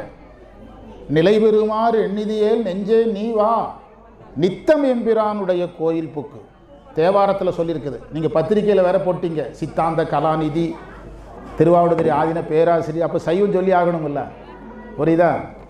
நீங்கள் நிலை பெறுமாறு எண்ணிதியேல் நெஞ்சே நீ வா, நித்தம் எம்பிரானுடைய கோயிலுக்கு எத்தனை நாள் வரணும்? டெய்லி வரணும். நம்மால் ஒரு தப்பு பண்ணுவான். நம்மால் இந்த கும்பாபிஷேகத்துக்கு வர்ணனைக்கு சிலர் வருவான். ஒரு கும்பாபிஷேகத்தை பார்த்தால் 12 ஆண்டுகள் கோயிலுக்கு வந்ததுக்கு சமம். உடுமலைப்பட்டில் நிறைய பேர் அப்படி தான் சுற்றுறான். 12 வருஷத்துக்கு காண முடியல, 13வது வருஷம் வர்றான். எங்கடா போனாருன்னா, நீங்கள் தானே மைக்கில் சொன்னீங்க கும்பாபிஷேகத்துக்கு வந்தால் 12 வருஷத்துக்கு வர வேண்டாம்னு சொன்னீங்கல்ல, அதான் இப்போ வந்திருக்கிறேங்கிறான். உடுமலைப்பட்ட மாரியம்மன் கோயிலில் 26வது வருஷமாக பேசிகிட்டு இருக்கிறேன். வெள்ளிக்கிழமை வரும். அந்த வெள்ளிக்கிழமை செல்வராஜ் பேசினார். நான் இல்லைன்னா யாராவது பேசுவாங்க. அந்த கோயில் கும்பாபிஷேகத்துக்கு மேலே மாடியில் நிற்கிறதுக்கு அனுமதி கொடுத்தாங்க கொஞ்சம் பேருக்கு. அவங்கள நான் கோயிலில் பார்த்ததே கிடையாது, 25 வருஷத்தில் பார்த்ததே கிடையாது. 12 வருஷத்துக்கு முந்தி பார்த்த ஞாபகம் வருது. நம்ம ஆட்கள் எல்லா கோயிலும் இதான் இல்லாமல் எப்போ தான் வர்றான். ஆமாம், அதான் நீங்கள் மைக்கில் சொன்னீங்களாங்கிறான்.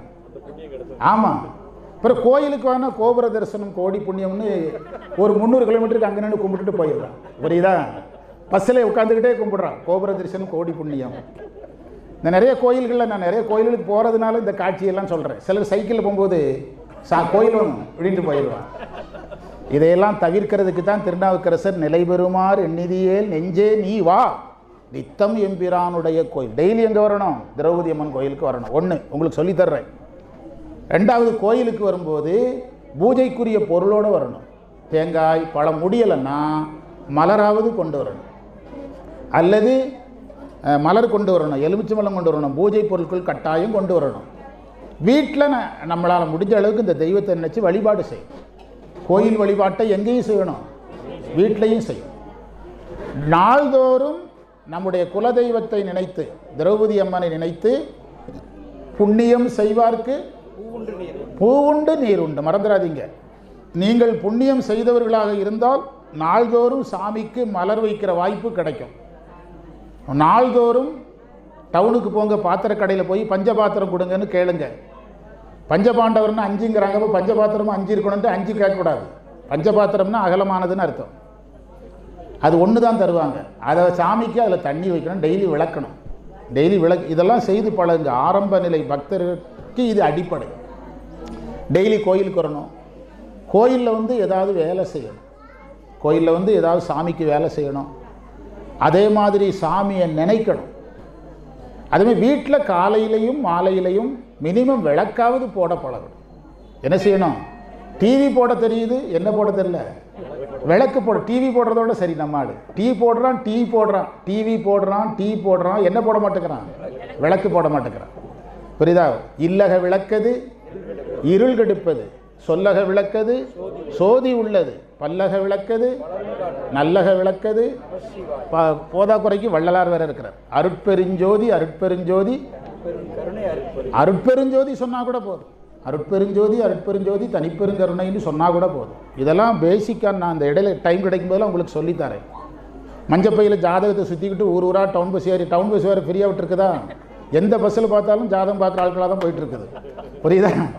அரசாங்கத்துக்கு இது தெரியாது. நம்மளால் டவுன் பஸ்ஸை ஜாதகம் பார்க்குறது அவங்க யூஸ் பண்ணுறாங்கிறது தெரியாது. தெரிஞ்சதுன்னா முதல்வர் வேறு ஏதாவது ஒரு உத்தரவு சொல்லுவார். புரியுதா? அதனால் சுயம்வரம் தொடங்கியது காம்பிலிங்கிற நகரத்தில் நடக்கிறது. சுயம்வரத்துக்கு யாரெல்லாம் வந்திருக்காங்க ஒரு பட்டியல் கொடுக்குறாங்க. கௌரவர்கள்லாம் வந்திருக்காங்க. எதற்கு? ஆமாம், அரசு இலவச பேருந்து விட்டது. மக்கள் ஒவ்வொரு இடத்துக்கு போய் அவங்கவுங்க கடமைகளை பார்க்கணும், மருத்துவமனைக்கு போகணும், சம்பாதிக்கணும், உழைக்கணும், நல்லா இருக்கணும். அதுதானே? அதை நம்ம நல்லா பயன்படுத்துகிறோம். சந்தோஷமான செய்தி. என்னுடைய மனைவியும் அப்படி தான் டவுன் பஸ்ஸில் போகுது. புரியுதா? அதில் கௌரவர் வருகை சுயம்வரத்திற்கு கௌரவர்கள் வந்திருக்கிறாங்க. கர்ணன் வந்திருக்கிறான், மறந்துடாதீங்க. யாரெல்லாம் வந்திருக்கிறா? கர்ணனும் வந்திருக்கிறான், பலராமர் வந்திருக்கிறாரு. அவங்கெல்லாம் பார்வையாளர்கள். கிருஷ்ணர் வந்திருக்கிறாரு. பார்வையாளர் யாரு? கிருஷ்ணர் வந்தால் தானே அந்த வேலைகளெல்லாம் முடிக்க முடியும். ஆமாம், கிருஷ்ணர் வந்திருக்கிறாரு. பாண்டவர்கள் வந்திருக்கிறாங்க. பாண்டவர்கள் அந்த நேரத்தில் ஒரு குயவன் வீட்டில் தங்குறாங்க. அந்த நாட்டில் யார் வீட்டில்? நினச்சி பாருங்க, எவ்வளவு பெரிய ராஜ பரம்பரை. பிராமணர் வீட்டில் தங்குறாங்க, பிச்சை எடுத்து சாப்பிட்றாங்க, குயவன் வீட்டில் தங்குறாங்க. நமக்கு ஒரு சின்ன கஷ்டம் வந்தால் கூட எனக்கு வந்த கஷ்டம் யாருக்கு வரலங்கிறோம். ஆனால் மகாபாரதம் படித்தாச்சுன்னா கஷ்டங்களெல்லாம் எதாவது தெரியாது.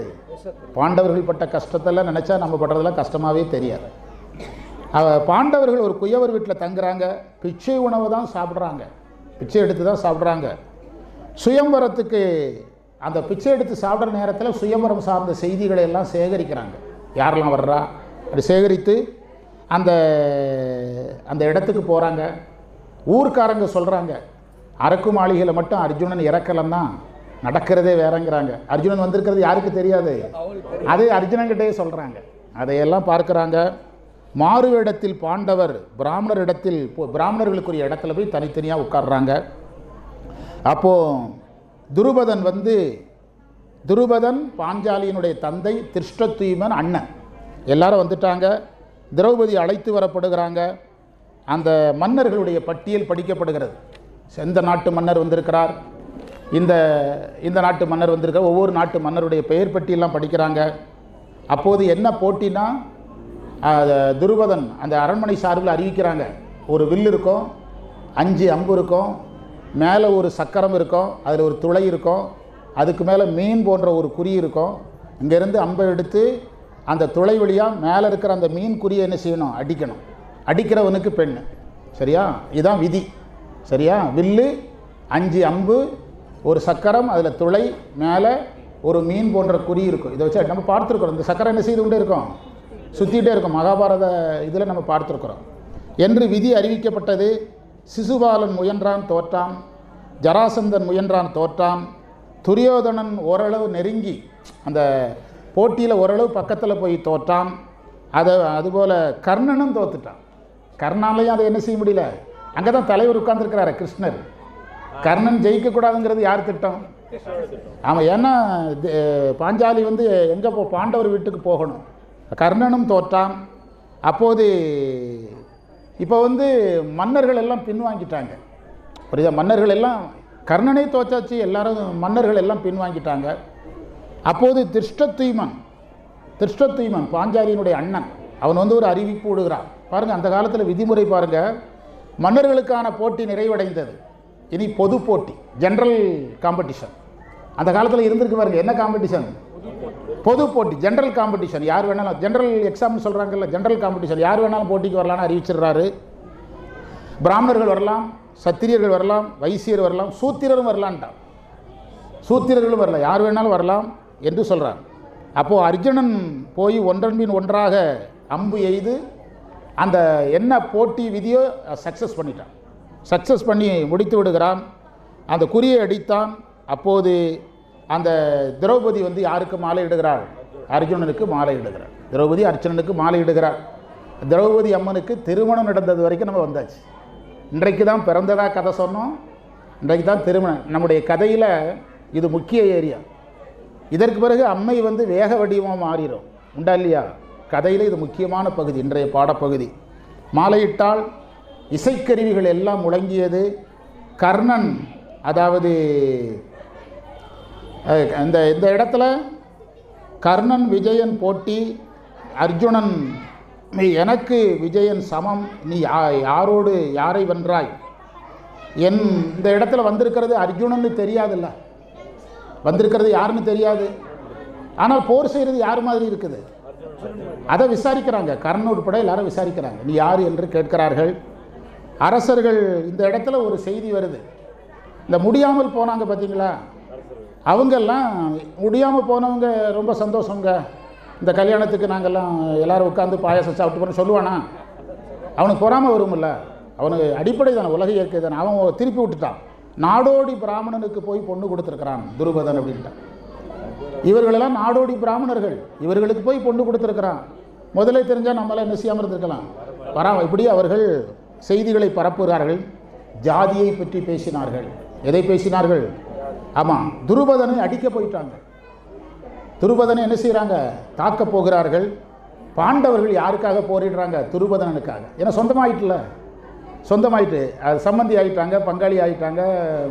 அந்த சொந்தமானதுனால பாண்டவர்கள் தாக்குறார்கள். இந்த இடத்துல ஒரு நுட்பம் வருகிறது. என்ன நுட்பம்னா, இப்போது துருபதனனுக்காக போரிடுபவர்கள் என்ன வேடத்தில் இருக்கிறாங்க? ஆமாம், அதனால் ஊரில் இருக்கிற பிராமணர்கள் எல்லாம் சப்போர்ட் பண்ணுறாங்க. அந்த காலத்திலே நம்மால் ஜாதி கட்சி தொடங்கியிருக்கிறாங்க. அப்போது பாண்டவர்கள் சொல்லிட்டாங்க, ஊர் பிராமணர்கள் இதில் என்ன செய்ய வேண்டாம், வர வேண்டாம். இந்த பிராமண கோலத்தில் இருக்கிற எங்கள் போர் யாரோடு முடியட்டு, எங்களை பிராமண கோலத்தில் எங்களோடு முடியட்டு, நீங்கள் இதில் பங்கெடுக்க வேண்டாம் என்று அவர்களை நிறுத்தி விடுகிறார்கள். அப்போது இந்த பாண்டவர்கள் பக்கம் வெற்றி கிடைக்கிறது. அப்போ மணமகளுடன் ஒரு குடிசைக்கு போகிறாங்க.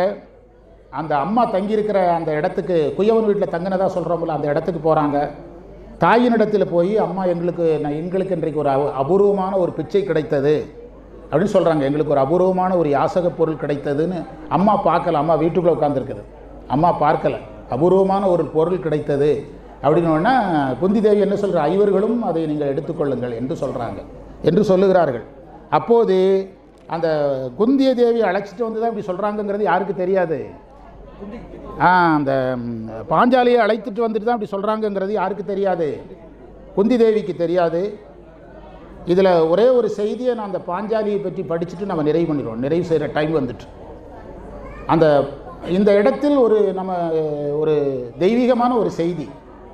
கணவன்மார் ஐவருக்கு பொது மனைவியாய் திரௌபதி இருந்தாலும் அவளுடைய கற்பு ஒருபொழுதும் அழிந்துபட்டு போகாது. மகாபாரத சுலோகத்தினுடைய பொருள். மகாபாரத சுலோகத்தில் இந்த பொருள் இருக்குதுங்க, அழிந்துபட்டு போகாது. அத்தகைய கற்பு அலாதியாகி அவளுக்கே உரியது. யாருக்கு மட்டும் உரியது? திரௌபதிக்கு மட்டுமே உரியது. இது வேறு யாருக்கும் இது என்ன செய்யாது, பொருந்தாது. மகாபாரத சுலோகத்திலிருந்து தமிழில் கொடுத்துருக்காங்க, பொருந்தாது. எனவே விவாகத்துக்கு அனுமதி கொடுக்கலாம் என்று வேறு எந்த ஒரு மாதும் விஷயத்தில் அவளை தனக்கு முன்மாதிரியாக எடுக்கக்கூடாது. இது யாருக்கு மட்டுமே தெய்வீகமாக வழங்கப்பட்டிருக்கிறது? திரௌபதிக்கு மட்டும் வழங்கப்படுது. சமஸ்கிருத சுலோகத்திலிருந்து மொழிபெயர்த்து இதை மட்டும் கருப்பு எழுத்தில் கொடுத்துருக்குறாங்க. இந்த பேராகிராஃப் மட்டும் கருப்பாக இருக்குது, ஏன்னா முக்கியமானதுன்னு அர்த்தம். புரியுதா? இது நாம் நம்முடைய சிற்றறிவை கொண்டு இந்த கதையை என்ன செய்யக்கூடாது, பார்க்கக்கூடாது. இந்த கதையில் பின்னால் ஒரு செய்தி இருக்குது. வியாசர் அதை உடைக்கிறார். ஏன் இவ்வாறு நடந்தது? பாஞ்சாலி அழைச்சிட்டு வீட்டுக்குள்ளே போய் கூட சொல்லியிருக்கலாமல்ல, வெளியே இருக்கும் சொல்லும்படியாக ஏன் வந்தது? வியாசர் சொல்கிறாரு, அப்பா இதுக்கு பின்னால் நிறைய விஷயங்கள் இருக்குது. பாஞ்சாலி தனக்கு முற்பிறப்பில் தனக்கு கணவன் வேண்டும் என்று சிவனை நோக்கி வழிபாடு செய்கிறாங்க. யாரை நோக்கி? சிவனை நோக்கி வழிபாடு செய்கிறாங்க. எத்தனை முறை வழிபாடு செய்கிறாங்க? 5 முறை வழிபாடு செய்கிறாங்க. அதுவும் இதுவும் தொடர்ச்சியாகிறது. அப்படி யார் சொல்கிறா? எனவே இந்த சம்பவத்துக்கு பின்னால் ஒரு வழிபாடு இருக்கிறது. இந்த சம்பவத்துக்கு பின்னால் ஒரு தெய்வீக தன்மை இருக்கிறது. சராசரி மனிதர்கள் இதை ஆய்வு செய்வதும் இதை மாதிரியாக எடுத்துக்கொள்வதும் மிகப்பெரிய குற்றம் என்று மகாபாரதத்தில் சமஸ்கிருத சுலோகத்தில் என்ன செய்யப்பட்டிருக்கிறது, சொல்லப்பட்டிருக்கிறது. அப்படி சொல்கிறார். பிறகு இதில் ஒரு செய்தி, என்ன முக்கியமான செய்தின்னா, பாஞ்சாலி என்பது சுத்தமான மனத்துக்கான ஒரு அடையாளம். அதுவும் இதில் சொல்லியிருக்கிறாங்க. பாஞ்சாலி என்பது சுத்தமான மனதிற்கு ஒரு அடையாளம். இந்த மனம் என்ன செய்யும்னா, இப்போ நம்ம மனசும் காதும் ஒன்றிச்சுன்னா மற்ற புலன்கள் வேலை செய்யாது. மனசும் கண்ணும் ஒன்றிட்டுன்னா மற்ற புலன்கள் வேலை செய்யாது. இப்போ நீங்கள் ஒரு வீட்டில் ரொம்ப விஷயத்தை சீரியஸாக பேசிகிட்டு இருக்கிறீங்க, அவங்க காப்பி கொடுக்குறாங்க. சீரியஸாக பேசிகிட்டு இருக்கிறீங்க அல்லது சீரியஸாக கேட்டுக்கிட்டு இருக்கிறீங்க, காப்பி கொடுக்குறாங்க. நீங்கள் காப்பி குடிச்சுட்டு டீ சூப்பராக போட்டிருக்கீங்களா அப்படின்னு சொல்கிறீங்க. அவன் சொல்கிறான், இல்லை காப்பி கொடுத்தாடா, டீக்கும் காப்பிக்கு வித்தியாசம் தெரியாத உனக்குன்னு கேட்குறாங்க. அப்போ உங்களுக்கு என்ன தெரியலை? அப்போ உங்களுடைய கவனம் எதில் இல்லை? அதாவது மனம் என்ற தூய மனம் ஒரு நேரத்தில் ஒரு புலனோடு ஒன்றும் அப்படிங்கிற ஒரு வேத தத்துவத்தை மகாபாரதம் யார் மேல் வைத்து சொல்லுகிறது? இவ்வளவுதான் விஷயம்னு அதில் இருக்குது. நான் எழுதி வச்சிருக்கிறதுல அந்த செய்தி இருக்கிறது. புரியுதா? ரொம்ப சிம்பிளாக சொல்லட்டா, இதுக்கு ஒரு பாட்டே இருக்குது சைவத்தில், 5 பேர் அறிவும். அதுதான் சார் இதுவும். அதாவது சுந்தரமூர்த்தி சுவாமிகள் சிதம்பரத்தில் போய் நடராஜரை கும்பிடுறார். அப்போது அவருடைய காது, மூக்கு, வாய், மெய் எல்லாமே கண்ணில் போய் ஒன்றிட்டுங்கிறார். ஒரு சைவத்தில் இது இருக்குது. 5 பேர் அறிவும் கண்களே கொள்ள.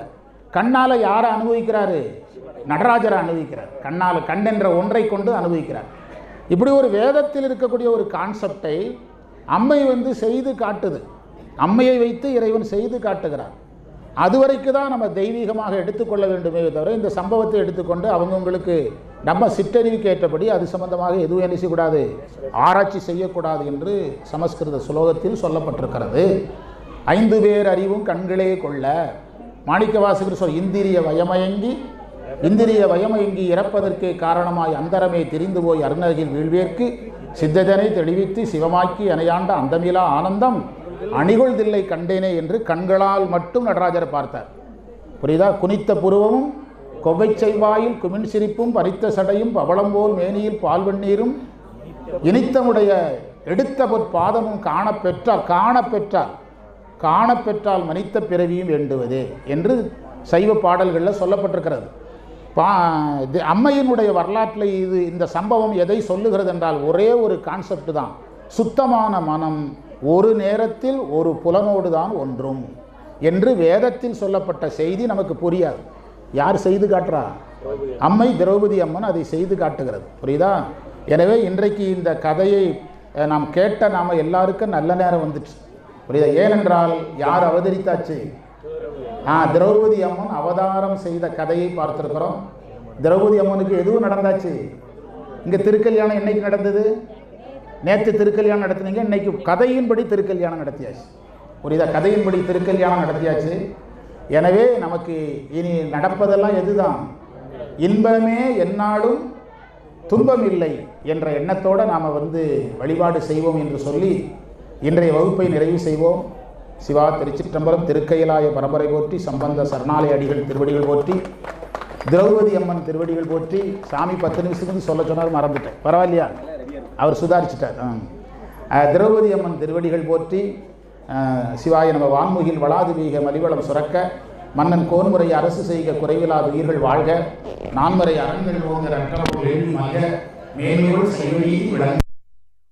சிவாய நம. ஓம் நமோ பகவதே வாசுதேவாய, ஓம் நமோ பகவதே நாராயணாய, ஓம் நமோ பகவதே கிருஷ்ணாய. போதா சமஸ்தா சுகினோ பவந்து, சர்வே ஜனா சுகினோ பவந்து. சிவாய நம.